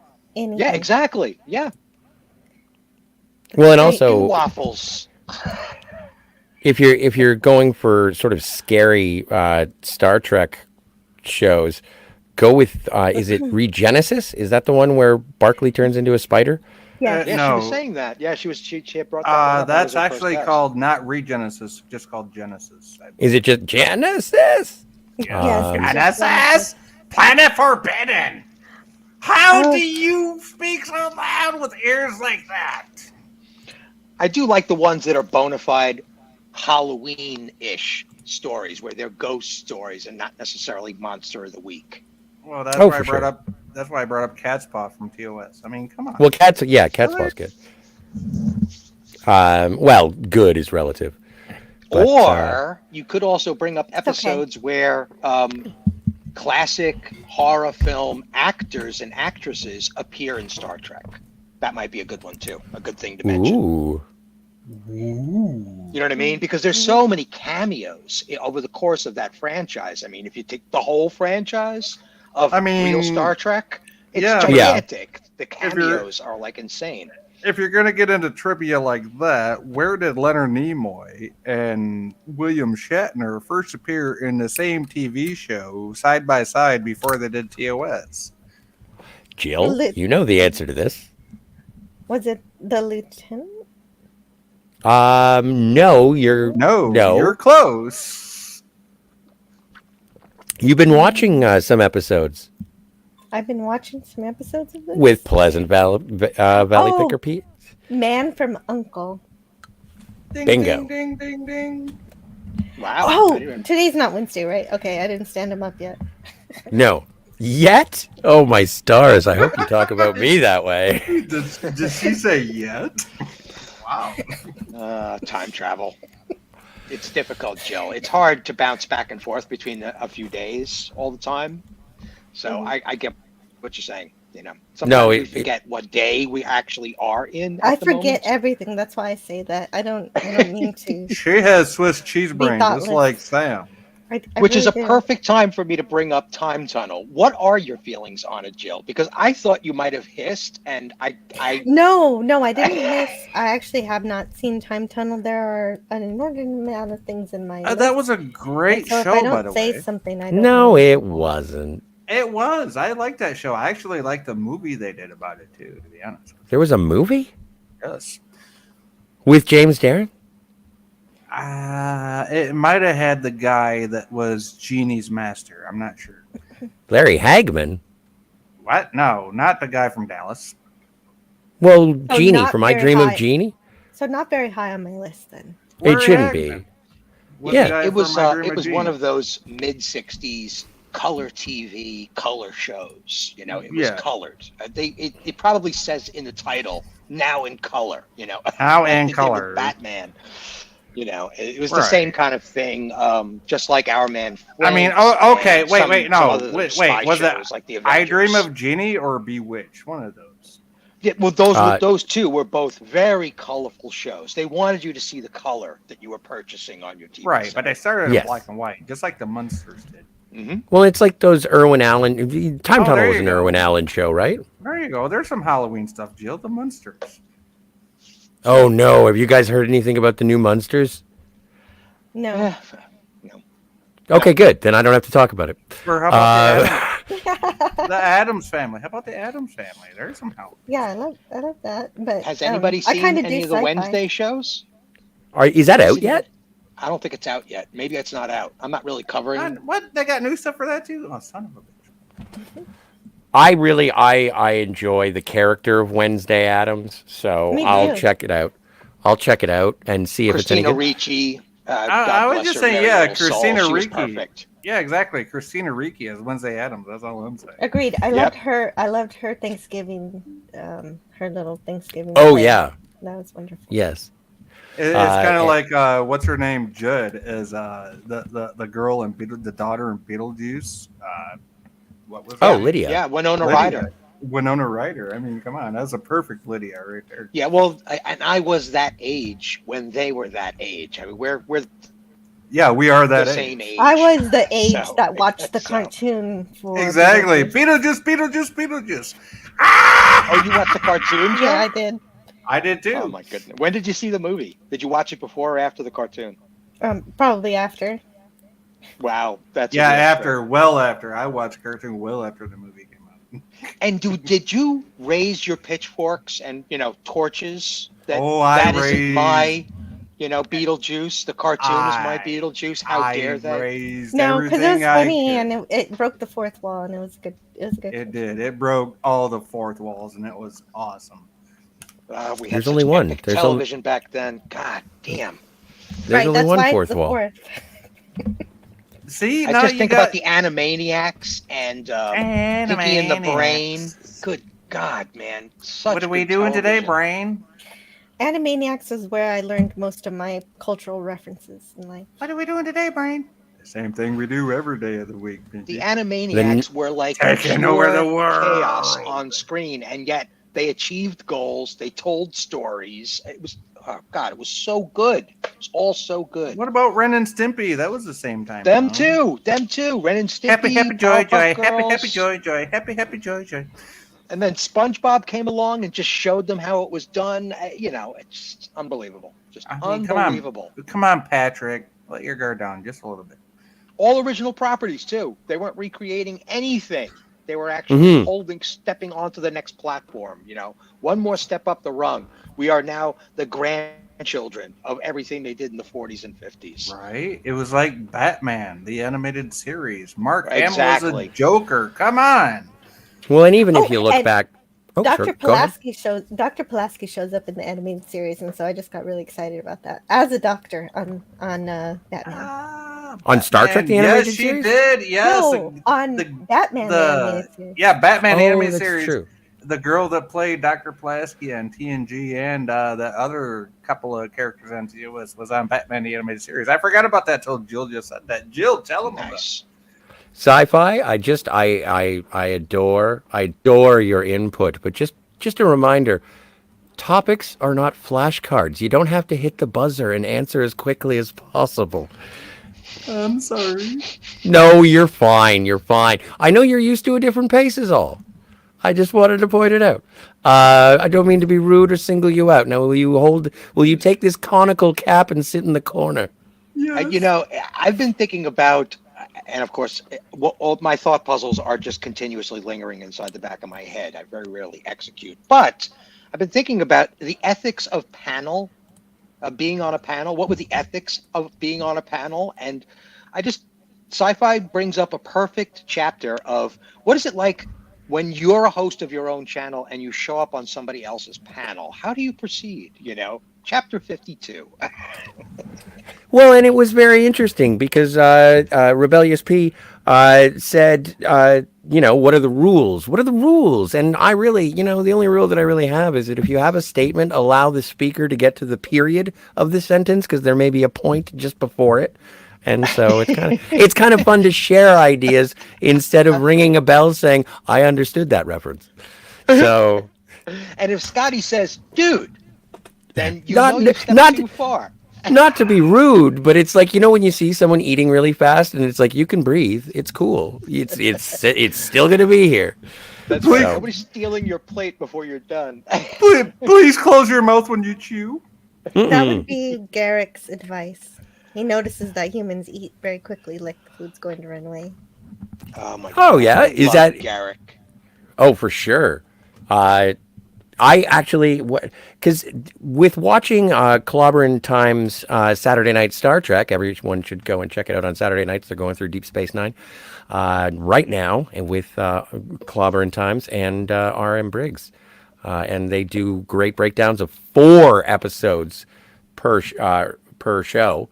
And it's really insightful and great. But is that something that Garrick actually said? Is it humans all eat like nice? Yes, actually, yes. Jill is And right. he probably said that to the doctor. He did. He did say that to Bashir. I love the story of Garrick. Not necessarily, I don't know the whole scope of the story, but this idea of a reluctant retired spy is such a fascinating topic because he's probably the smartest man strategically in the room at any given moment in time. Like, this guy could probably get himself out of like an internment camp or something like that, right? He's like almost a super agent. He's the James Bond of Cardassia almost, right? Well, he was basically the second in command of the Cardassian intelligence service. Yeah, I mean, think about what that would really be in a nation like that, like the kinds of things you must have done to get there. I mean, he's such a fascinating character. And it when he really talked to hurt Quark him. about the dress and fashion, and he tears the dress on Quark. It's like my favorite. I love that sequence. It's so awesome. Yeah, it really hurt him to not be able to go to his homeworld. Until the Dominion War, when Captain Sisko asked him up to the wardroom to take measurements for a new suit. And he said, pardon me, Captain, I already have your measurements. And Sisko looks at him and says, take them again. Yeah, and Garrick gives a look, okay, and starts taking measurements. And then they start talking about how the Klingons are going to attack Cardassian space. And Garrick is like, I think I've heard everything I need to know. I like how prickly Worf gets in that scene. Exactly. And Garrick makes a graceful exit. And guess what? The Cardassia gets warned about the Klingon invasion. That's awesome. Well, and Tiger Stripes says, "See, Tiger Stripes, I'm learning how to catch up with the chat, not let it just pool." Tiger Stripes says, "Jill knows her Star Trek, and it was because of you, Jill, that I actually just started going over to Clobberin' Times, and a wealth of knowledge, I'm glad I could help with that. Absolutely, everybody, go subscribe to Anti-Derivative Jill and Clobbering Time. Absolutely. Subscribe to Clobberin' Times and read Raquel's short stories. It's really some great stuff. Yeah, and Tiger Stripe. It still blows my mind that Harlequin came from the Batman animated series and Batgirl from the 67. Those two incredibly powerful female characters came from another source other than the comic books. Was Batgirl created by alternate media? Really? I didn't know Batgirl was created by William Dozier. It was created for the TV show. That's incredible. So, really? I thought she was we get back into what you're talking about all the time, Scotty. Hold on, Steven. I thought we hold up torches and pitchforks, blah, blah, blah, in the past? Hold on. I thought Batgirl was in the actual 1960s TV series. She was. She was created by the TV series, for the TV series, and then became a comic book character. Okay, all right. Oh, Like Harlequin. and cross-referencing to everyone's favorite reliable source, Wikipedia. Uh, apparently, the character was introduced in 1961 in Detective Comics. Yes, I Let's believe you're see, right. Batgirl. No, that's April 2001. I'm looking for first appearance. First appearance of Batgirl was in Batman number 139, April 1961. So that would have been Pre-Batman. pre Adam West. Yeah, pre-Adam West, yes. This is again the influence of R.M. Briggs and the apocrypha of where did you hear that? I'm going to need some receipts. Oh, that's okay, and I'm glad you brought that up, Scotty. Thank you. Well, again, I'm Thank my you, boat. Tiger Stripe. Yeah, that's what I Thank you. assumed. I wasn't sure myself, but yeah, not as Barbara Gordon, daughter Either of way, the commissioner.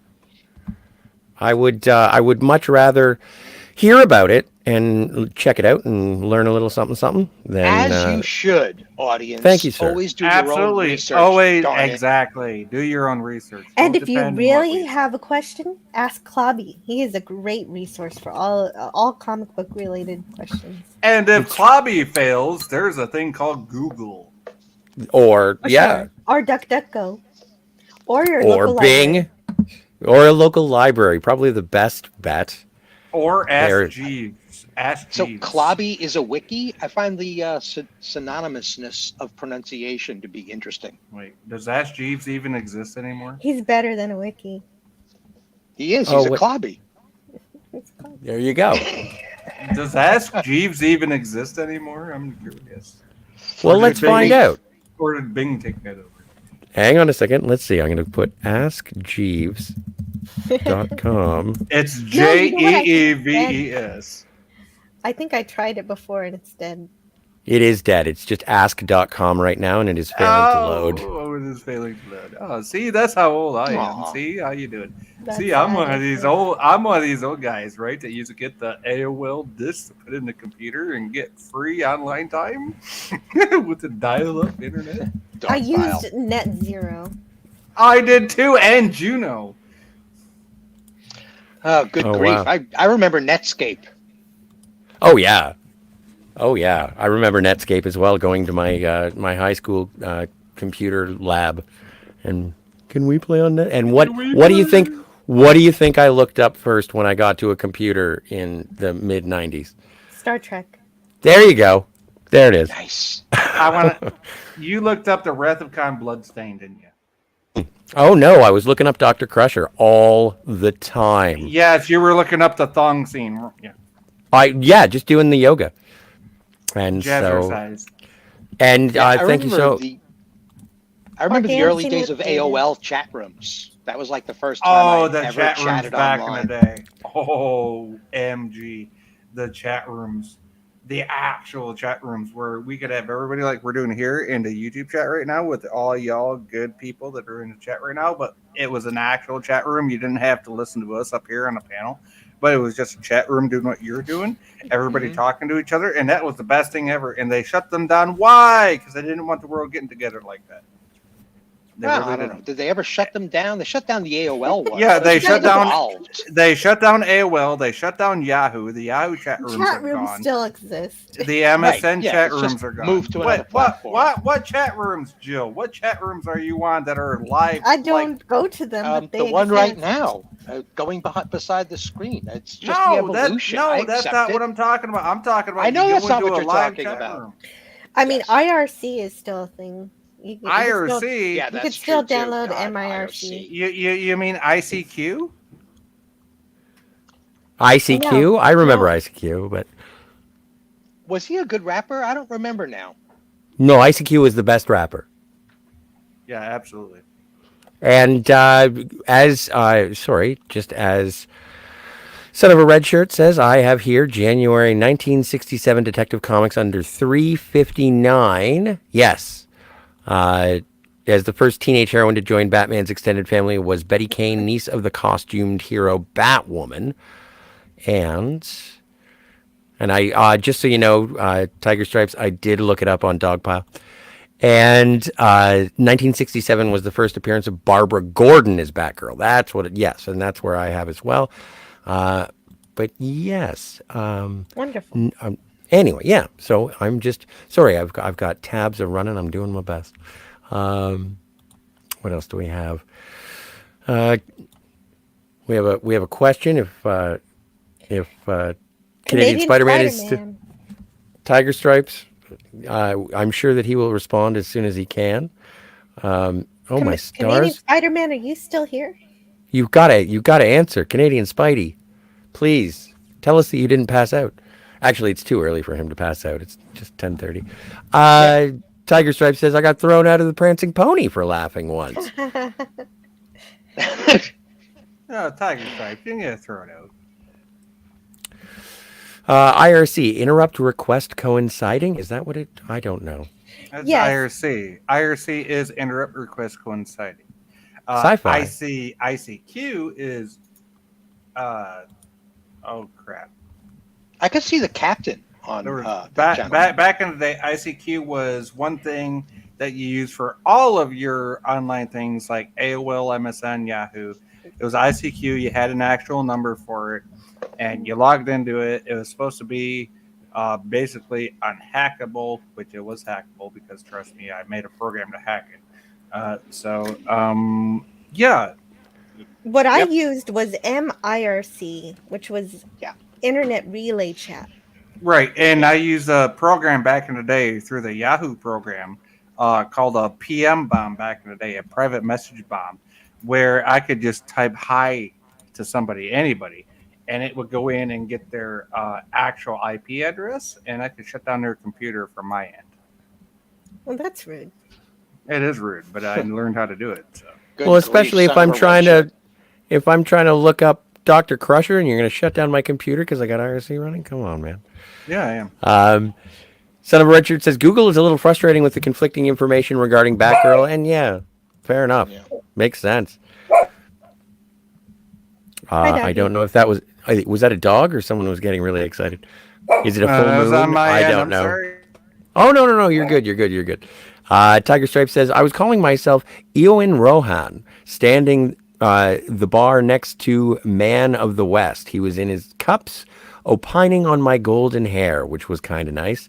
This dwarf walked up, and his name was Groin. Thank you, Tiger Stripes. So Tiger Stripes says, so I said, hey, Man of the West. Hello. Have I met you, my friend Groin? Or have you met my friend Groin? And Groin just smiled. No one was offended besides the mods. Exactly. Don't offend the mods. You'll be all right. Speaking of Yahoo PM bombs, if I can just for a minute, go back a little bit here in history, Scotty.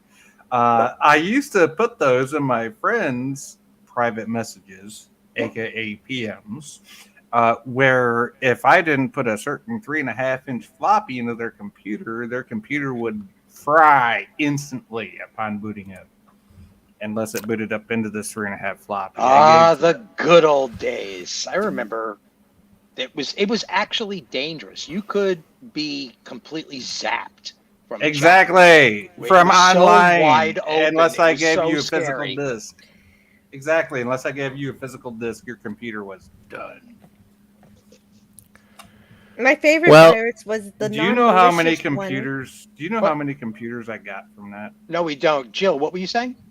My favorite computer virus was the non-malicious one. That all it would do is say, "This is a coffee holder," and when you activated it, it just opened your CD drive. There better be coffee in that there, nephew. Oh, that's funny. That's really good. I like Yeah, that. and then you would get like objects wandering across your screen, and you could never get rid of them. That was another gentle virus that they would give. Oh, in the the day. wandering virus. Yeah, I used to put pictures of people of the day. People Like- of the day. Yeah. Is that sort of like being on a live stream and saying, hey, Alexa, and then shouting out the names of porn stars or something? Hey, Alexa, get Scotty sundresses. Oh, man, now all I'm going to get in my Amazon request lists are sundresses. Scotty, I thought you were going to ask Alexa, about the website Ask Jarvis, because that would have been absolutely hysterical as a who's on first. Hey Alexa, have Yeah. Scotty ask Jeeves. Hey Alexa, can you Google this for me? Google this. It's literally like a double mirror Hey. effect. Hey Alexa, define Gogol. Oh, where did I? One with Never 100 mind. zeros. Yeah.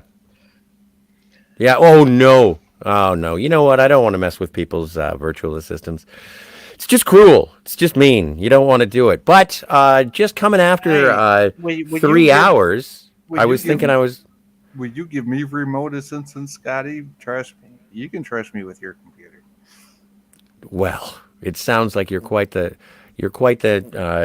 Oh no, what's his name? Johnny Lee Miller, and Angelina Jolie of your day. No one else has seen Matthew Lillard. Hack the Planet. No one's seen Hackers. It's not good. Yes, I've seen hackers. All right. You've seen Hackers, Jill? Yes. Oh my That's- gosh, I'm actually impressed.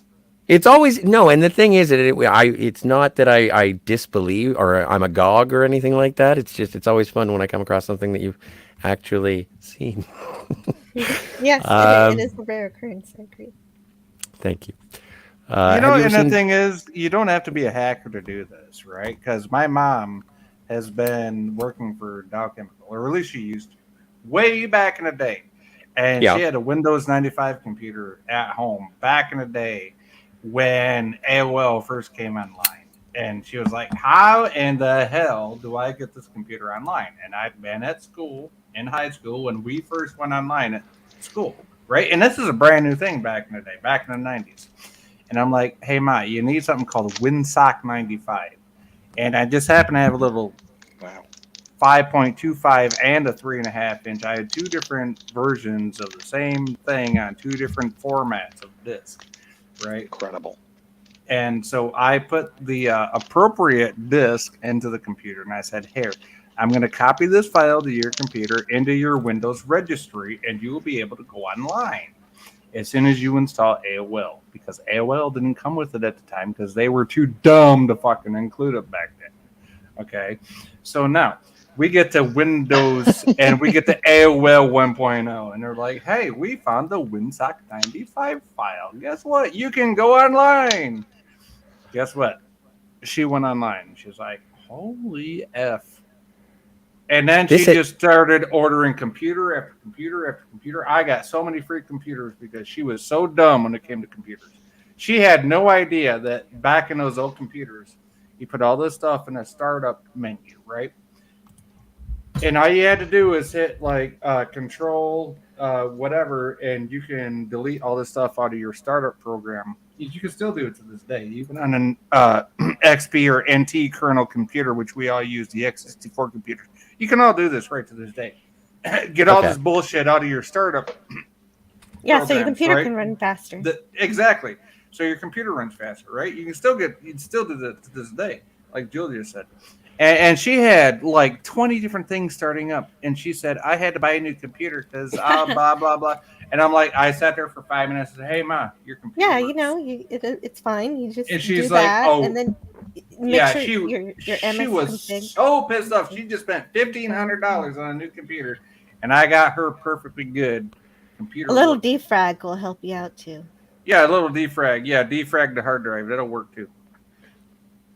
This has been your Radio Shack moment for a Wednesday morning. You know what? And it is totally appropriate, Scotty, that you said your Radio Shack moment, because this is how we grew up on computers back in the day. Oh, totally. My first computer was a Tandy. Exactly, a Tandy 1000, right? Yes, sir. It was handy. It was a handy Tandy. It was a Jessica Tandy. It was driving Miss Daisy. Yeah, she wasn't Murder, She Wrote. And also I appreciate, actually, you know what? Tiger Stripes, I was just looking through my box of movies. I'm trying to rearrange and get everything going on proper in my place so I can actually appreciate the movies that I do have. Try and get rid of some doubles as well. I have Hackers, and I have to watch it again just based on this, because I love it when there is sort of obvious ADR editing to bring it from a rated R to a PG or whatever. make it so it's not a rated X or an NC-17 or whatever. But Tiger Stripe says, and on the DVD, they changed that to screw, but if you can still read Angie's giant lips, and that's not what she's saying. It reminds me of in Galaxy Quest when Sigourney Weaver is looking at the clamps coming down and everything.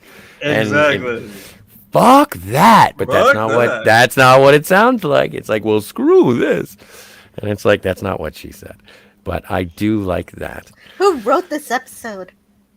Yeah, exactly. It doesn't make any logical sense. What does this room even do? Oh, heavens. And Canadian Spider-Man, thank you for checking back in and letting us know that Johnny Five is still alive. Johnny Five alive. Hey, I love Oh, Five. man. I'm surprised that Short Circuit hasn't been canceled yet. But I love Short Circuit. Or Short too. Circuit 2, for that matter. true. But Ali Sheedy was Smoke Show in the first one. I can't believe it. It hasn't been Steve canceled Guttenberg. because he does such a good job playing the character. that he Right, plays. but didn't Yes. they want to cancel the first one because he actually wasn't an Indian guy, which I thought was total bullshit. Yes, Well, that's but, the... yes, but Go I've ahead, Joe. I've heard Indian people say that they didn't know that he wasn't an Indian. Like Exactly. because he did his research. He actually went to India and actually did his best to be realistic. Exactly. He wasn't playing Apu from The Simpsons. Well, and there's nothing wrong with Apu from The Simpsons. Right, I'm just saying. One He did of his the most actual research. stable characters in all of Springfield. Right, and I mean, if you think about it, that movie came out before The Simpsons. Well, that ever makes did. sense in Simpsons because it was full of those kind of stereotypes of all races. It totally was, exactly. Mm-hmm. Johnny Lee Miller at his cutest, and he's pretty cute. Do you like the Elementary show, Tiger Stripes? Do you like when he's Sherlock Holmes? I did like the Elementary show. I thought that was an interesting take on the Sherlock Holmes. You know trope, what I like? I guess you could call it at this point. Thank you for calling IT. Have you tried turning it off again? Have you Well- tried turning it off and on again? Yes. Thank you That for is- calling You know what? IT. Have You know tried what? turning it on and off again? Don't trust them when they say yes and it still doesn't work. You go up to their computer and you do You that, go and up, then and then you plug it back in. Right, did I just skip in time? What were we talking about? What? We're talking about people who don't know the difference between shutting down their computer and just logging off from the VPN. Yep. See, Jill knows what I'm talking about. It's very cool. Talking to Boot. You can't say that word. That's our word. What? I thought I was a Canadian. You're not a Canadian. You've denied it yourself multiple times. I know You're a- I didn't. You're a Michigander. I'm a Michiganier. Get it right. Canadian Spider-Man said Short Circuit 2 was pretty darn good. And, you know, if we're talking about misrepresentation of the performer, then I would like to say that Short Circuit 2 does not take place in New York City. It actually takes place in Toronto. It's not in New York City. It's in Toronto. You're absolutely right, Canadian Spider-Man. Ali Sheedy had a great... I said it. I was here. Weren't you there? Anyway. Tiger Stripes says, Ali Sheedy had such a great role in Psych. I've heard good things about Psych. I've never seen it, but if Ali Sheedy's in there, then I'll check it out. I've seen it on Netflix. Canadian Spider-Man says, Apu is America's window into Indian culture. I always thought Apu was a good representation of the American dream. Yeah, he was a very intelligent guy. I am the American representation of Julian and Ricky combined. Maybe with a touch of bubbles. Oh, we're talking about you and Trailer Park Boys again? I am the only Canadian who hasn't seen Trailer Park Boys. I swear. Wait, I thought you just didn't like it. You haven't seen it. It's fun. I've seen parts of it. It's not rocket appliances. It's not. It's brain manipulation. Apu, sorry. Oh, and yes, Tiger Stripes did watch a good bit of Elementary. I'm a sucker for blondes. Fair enough. You know, I have a little bit of a gripe against Elementary because we have the television station called CTV Sci-Fi, and I used to be able to tell. I used to tell the days of the week based on what was on, because basically from 3 o'clock in the afternoon until midnight, They would show reruns of Star Trek every day of the week. You know what? We used to have the same thing in the U.S. It was called the Sci-Fi Channel. They used to do the same thing before they were called sci-fi. Before they stopped showing sci-fi. Exactly. Exactly. Yeah. Good grief. And that's the thing that would happen. Like Mondays would be the original series, Tuesdays Next Generation, Wednesdays were Voyager, Thursdays were Deep Space that's Nine, what and sci-fi Fridays is. were Enterprise. It was And sci-fi. then for some reason, they started showing Elementary. And I guess I can forgive them for showing The Ghost Whisperer with Jennifer Love Hewitt because it's kind of paranormal. But I lost days of the week. I had no idea what day it was because I would wake up and it was Elementary every day. You know, I lost track of time too about 20 years ago when Sci-Fi Channel became sci-fi. Sci-fi? Oh God. I call it sipping. As if we needed to. We didn't need one Y. They gave us two Ys in their Exactly. rebranding. Why? Well, Exactly. because they wanted to start showing wrestling and Right, because that's so sci-fi. reality TV. Oh, is that what it was? That's so sci-fi. I mean, unless you're talking about Ric Flair going woo. Well, Grief. yeah. If So if you are, disappointed. Why treating my sci-fi like this? Why? it's true. I mean, It- I can do Ric Flair's, intro if you want me to, but I don't want to. If you are a fan of the wrestling, I highly recommend Black Phillip Alvarez. He is deeply into the wrestling, and also one of the members over at Cinema Gulp, JC, is a big wrestling fan as well. And if you haven't gone over to either Phil's, Limousine or riding, profiling, high styling. Woo! How you doing, Ric Flair? How you doing, brother? I'm gonna take these dinks. I'm gonna ratchet them up, and I'm gonna bring some. Hey, how you doing, brother? I have no idea what you just said, I have no and idea. quite Neither frankly, do I. Wrestling stuff. we are all dumber for having listened to it. Yeah, Was that an Hey, imitation how you of the doing? guy from Blazing Saddles? The Hey, coal miner? Was that the sound of the guy dropping out of the bomber in Doctor Strangelove? I don't even know. That's what it is. That's what it was.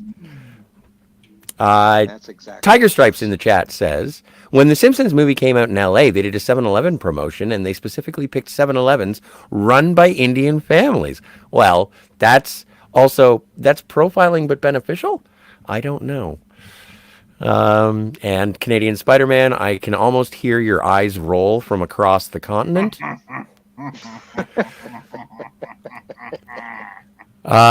Canadian Spider-Man says, I had an original plastic Burger King Empire Strikes Back cup once. Wish I had it now. A friend of mine gave me an plastic? Empire. I have the glass one.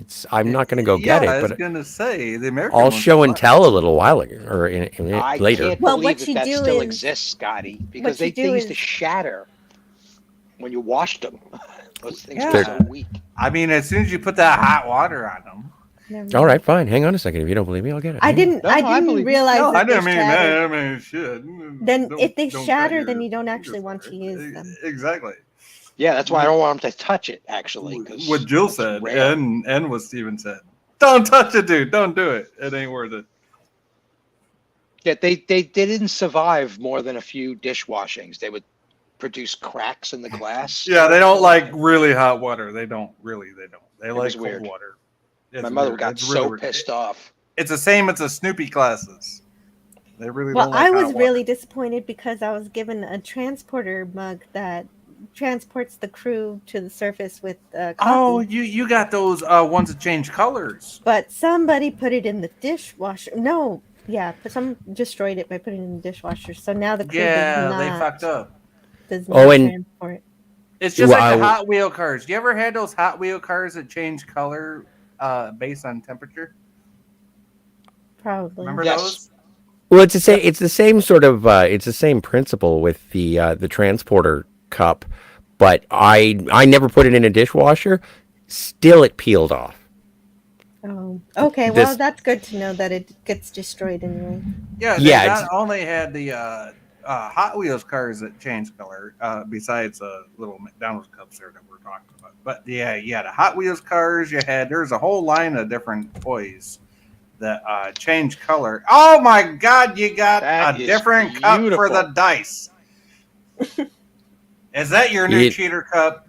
you can tell it's a little worse for wear, but that's why it is not in regular rotation. But that is one imperial glass. Yeah, I you want don't to. have to use it. I You want to just have see a to roll of mention it. 6. I want to see a roll of 6-4. My days of playing online Risk are over. No, That's a Indeed. good idea. I think not that's the on smartest not on thing my to channel. do. They ain't Scotty. Come on. No, I don't. You know what? It's one of those. It's an interesting proposition, and I thought it would be fun. But I think that there are certain things that you do have to do in person, just because you still have the nuance and you have the interpersonal interaction, and you can't so easily flip the board. Or if you have an issue with the way that the dice are being rolled in a particular way, You you can know, say, "Hey, put the cup down." It is a bit Scott, of a shame it didn't work because hold you were really on. good at it. I mean, you were good. You were really You great at the were. math As of it. long as you're right, I agree with you, Jill. As long as Scotty doesn't hide that 1 behind the 6 and try to make a 4 out of it. It Good was. grief. Yeah, Yeah. it is more than ancient history. This is dark ages of I don't want to play that no more. Oh, Yeah. So come on. You've got your camera fixings then, but I know you did. You don't I have to play don't it anymore, think but that I enjoyed some of it.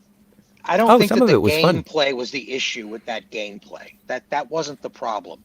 There was it seemed to every time I watched any bit of that Risk gameplay, it was a complete lack of trust between people that were allegedly friends playing a game. I Mhm. was the one running the game. Did you have lack of trust in me running the game? Well, it's just everybody was calling each other on whether or not they were doing things correctly, I and then wanted to people make got. sure. Right. I I mean, was not to just start trying a to whole make sure. thing, but No, no, you're fine. there was a lot of just You're fine, Steven. Why am interpersonal I having sabotage. post traumatic stress disorder based on a war that never Oh, actually I occurred? didn't. I didn't want to give you a Exactly. PTSD, Scotty. My bad. I'm sorry. But Yeah, Anyhow, your commentary in between turns are really fantastic. thank you. Well, I think everybody was thank having a good you. time until it became a little too serious and stickler for the rules. But again, you know, it's not about the lyrics, you green-blooded Vulcan. It's And about you know having a what? fun time singing it. And you know what? In defense of the other guy yes, that really threw a fit on it, he did message me and he apologized. Okay, so and no, we're not talking about the guy that you think we are. anyhow, We're talking Oh no, about it's the other player, no, that's fine. That's cool.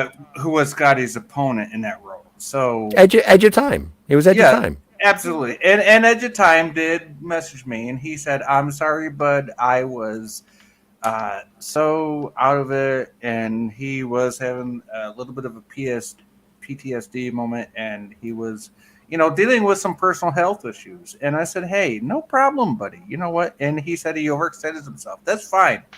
It is what it is, and that's fine. It is what it is. But the only thing that I will agree with on the guy that we won't talk about is we It's had not Voldemort. no. Well, I mean, you could call and him then he that, shows up in the chat.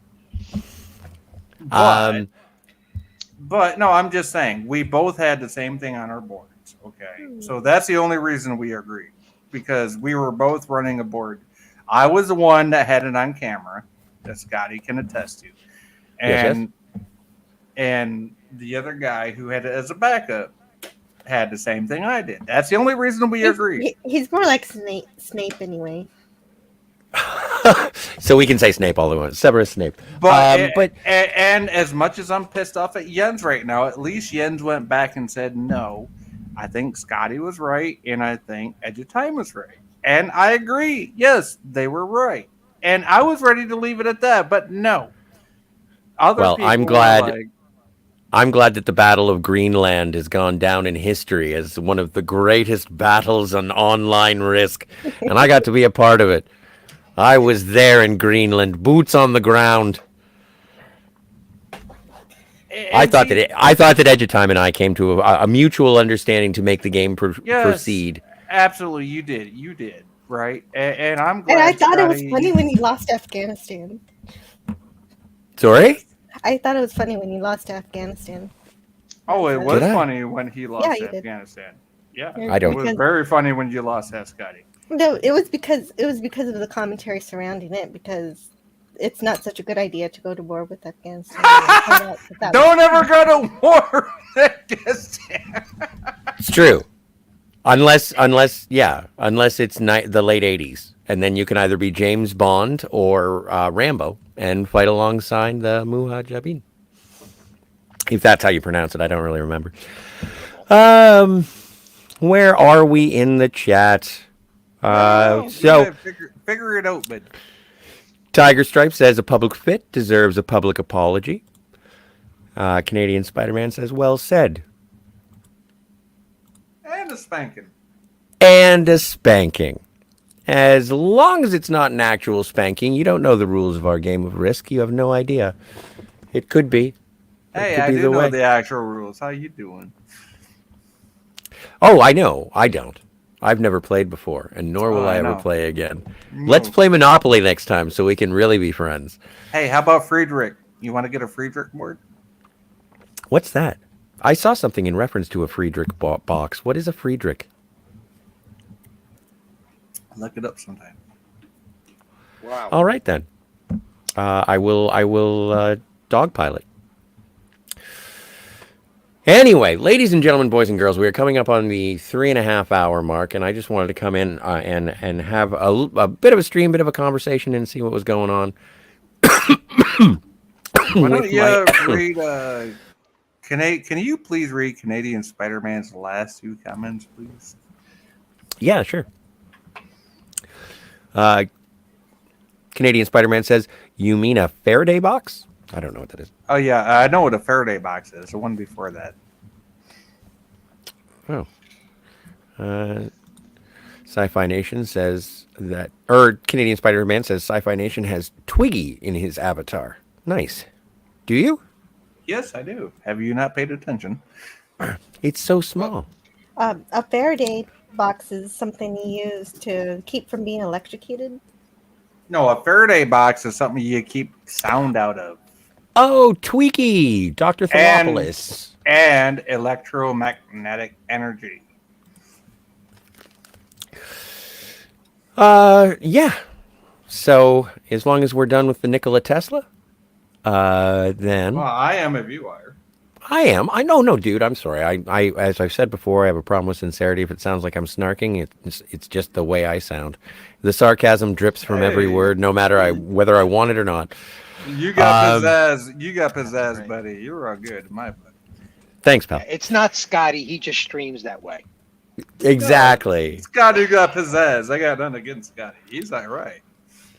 Tiger Stripe says, yeah, about time to call it. And Canadian Spider-Man says, time for bed. Thanks for being up with me, eh? Oh, you're more than welcome. And thanks for being here, Tiger Stripes. And thanks for being here, Canadian Spider-Man. Tiger Stripe says to Canadian Spider-Man, nice to see you. Me too. Good night, all. Good night, to- Tiger Stripes. Good to see you, Tiger Stripes. Take care, man. And good night. And Or you're more- her, or they, whatever you are. Tiger Stripes is a lady. Okay, hey lady, take care. And Tiger Stripes, I was remiss. I should have offered a link, but next time you're more than welcome, so that you can admonish us in the chat, or not in the chat, on the panel, and tell me when I'm wrong. I would appreciate it. I enjoy you making it so that I color within the lines. And that makes sense to me that Tiger Stripes is a she, because so is Shadowcat, which also shows up in my chat all the time. So hey, thank you, Tiger Stripes. You just gave me something to associate with. I like that stuff. I would also appreciate Tiger Stripes being on the panel. Yeah, and that was my mistake. And next time I'll be sure to interject a little bit more regularly, as if anybody wants to come on and be a part of the chat. I don't like dropping the StreamYard link in the public chat, just in case, I don't know, one of those porn bots ends up showing up and saying, buy a Russian wife, and it's like, no, I don't want to. No, Exactly. I realize Exactly. I realize I'm sorry. taking a risk Yeah. when I do that. And that's why when Scotty said, hey, sci-fi, you want to send links out? That's why I asked the Jelly Girl tonight. Mm-hmm. What We did rebel? it through Discord. Yeah. Pastry. Rebellious Pastry, yes. I asked that person, because they are a they, I said, True. hey, would you like my Discord so I can send you a link that way? I'm going That to is figure out how to say they one of these days. and I'm gonna figure out how to use Discord. Well, no, Oh, I they have Discord. they asked because that's the only way that they can communicate, and they don't have the Twitter twat. So I said, hey, and I asked Scotty, hey, put my Discord into your public chat, and he did, which was awesome. True And story. then they found me and DM me, and I was like, hey, so we had the jelly Wait a belly second. on. This is so weird. I Awesome. totally remember this happening, Sci-Fi. It did. I Didn't It this know. happen much early earlier this in the evening? stream. We've come full circle. This is like the closing credits of an old television show where they show the Circle. scenes of the It previous is, show. right? And next time on the Hey, Phantasmagoria. don't you remember just a couple of hours ago? And Yes, now here are scenes on the next Phantasmagorium, same Phantasmagorium channel, same Phantasmagorium time. Scotty, take it away. I was Wait, actually going to ask you to. I was going to ask you to take it away, Sci-Fi. Is there anything that you would like to share with anyone who is in the chat, anyone who is lurking, who we appreciate, or anyone who happens to get to the 3.5 hour mark in the replay? Oh, wow. Well, if you're Well- still listening, go check out Anti-Derivative Jill for sure. Check her out. She is awesome. Check out Steven up here. He's a cool guy. Go check out Canadian Spider-Man. He needs to get to 100 subs. I think Canadian Spider-Man. Yes, he has lots of travel videos that are not very long to watch and are really fun because they're just little videos that he took while he was on vacation in all these amazing places. Exactly. Re- Go check out Tiger Stripes. She Does has Tiger some Stripe- good stuff. Cool. Tiger Stripe And has one video about a toy, so yeah, she does have a channel, but I don't know. And I don't know her plans. I'm not that worried about myself. Y'all know who I am. I'm Jay from Sci-Fi Nation. I'm just saying me. So I mean, do what you will with it. And hey, Scotty, this is a guy with the pizzazz over here. Scotty R37. Scotty, take it away. well, thank you. Jill, do you have anything that you would like to have people come and attend? Actually, you're the one who drives up everything that I do. So if you'd like to promote anything that you're doing, I'll try and tag along. Yes, thank you. On Monday, we review the animated series on Pop Culture Curators channel, and I help out with that, and so does Scotty. And on Tuesday, on my channel, we review the original series in production order. So the next episode we're going to be reviewing is The Naked Time. So we'll take you home again, Kathleen, pretty soon. Oh no, I forgot about Riley. Sorry. And then on Thursday, Scotty and I will be reviewing Quantum Leap. Episodes 2 and 3. Yes, on the Phantasmagorium channel. And on Friday on my channel, I have no idea. Something might happen. It's usually like an open topic stream with some kind of structure, but not much. Time? Well, it's a great conversation for the Friday Plomeek tea time. Tea time. Okay. And Stephen Ransom, do you have any content, any belly dancing or anything? Yes, I'm going to be on a few panels over the course of the week. Let's see. Tomorrow, we're going to be discussing the original miniseries for V, the TV series. Cool. Thursday, I haven't heard the topic yet, but I'm going to be over at Roman of the Empire. That's 5 p.m. Pacific time. I'm not even going to try and guess at the rest of the planet, but 5 p.m. Pacific. And then Thursday might be popping by Black Phillip. Friday, I mean, popping by Black Phillip's Friday night channel. And Saturday with PJ Maybe, Let's Talk Geeky. That's noon Pacific. They're broadcasting from England around 8 p.m. Oh, nice. I haven't seen So PJ that's maybe in a Saturday. dog's age. And I'm going to try to at least be in Tony Stark's chat, but he might be able to send me a link. He might have me on. If he's had some rough times trying to get a guest on, people being busy and such. But that's Saturday night, probably, what is that, like maybe 5 or 6, something like that, p.m., Cool, 8 cool. p.m. I will definitely head over to Tony Stark's channel and check out his stuff. You've been raving, nothing but glowing reviews. It's just always astonishing to see somebody so naturally able to. I mean, there wasn't a single moment of dead air. He had a roughly scripted 3.5-hour show with probably like 6 or 7 different voices that he did that literally carried the show for a half an hour apiece. Oh, wow. He was puppeting his phone to read back things as if it were Jarvis, to remind him of like when bits needed to end and he needed to get on to the next topic. It was amazing. It was an amazing little show, and he's only done 2 of them. So definitely check it out. It's amazing to see such talent only have 31 subscribers. He has doubts, so any encouragement, but yeah, it's like the guy is he's a one-man show. It's quite amazing, actually. Well, I will definitely check it out. And if you're going to be hanging out there, then you must be good people. So that's great. We'll see. So thank you for hanging out on the Phantasmagorium shows, Shenanigan Edition, when I get to steal the keys and do whatever I want with the car. It's been really pleasant. And also, it's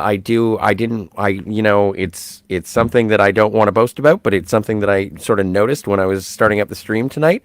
But the Phantasmagorium show is now at 1,100 subscribers.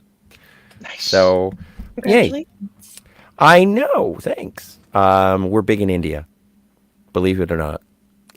So thank you everyone for being here. Tomorrow night with Kat on Bullets, Blades, and Babes, we will be talking about Kill Bill Volume 1.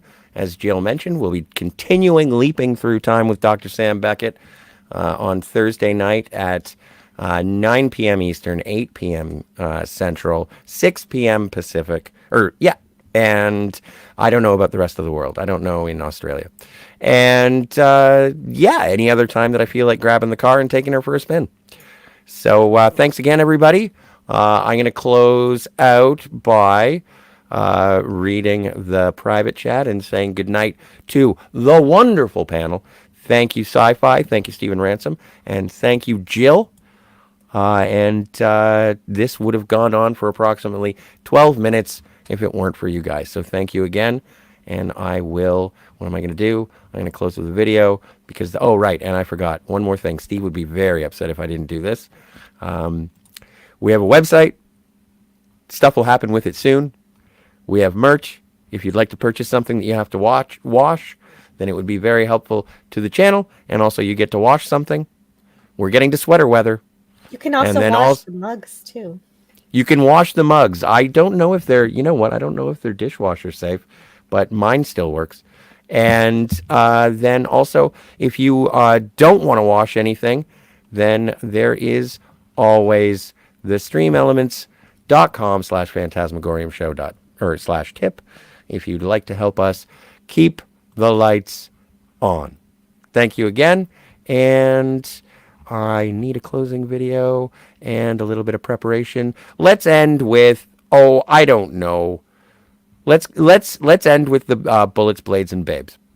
So this is for tomorrow's Kill Bill Volume 1 with Kat and myself. Thanks again for playing.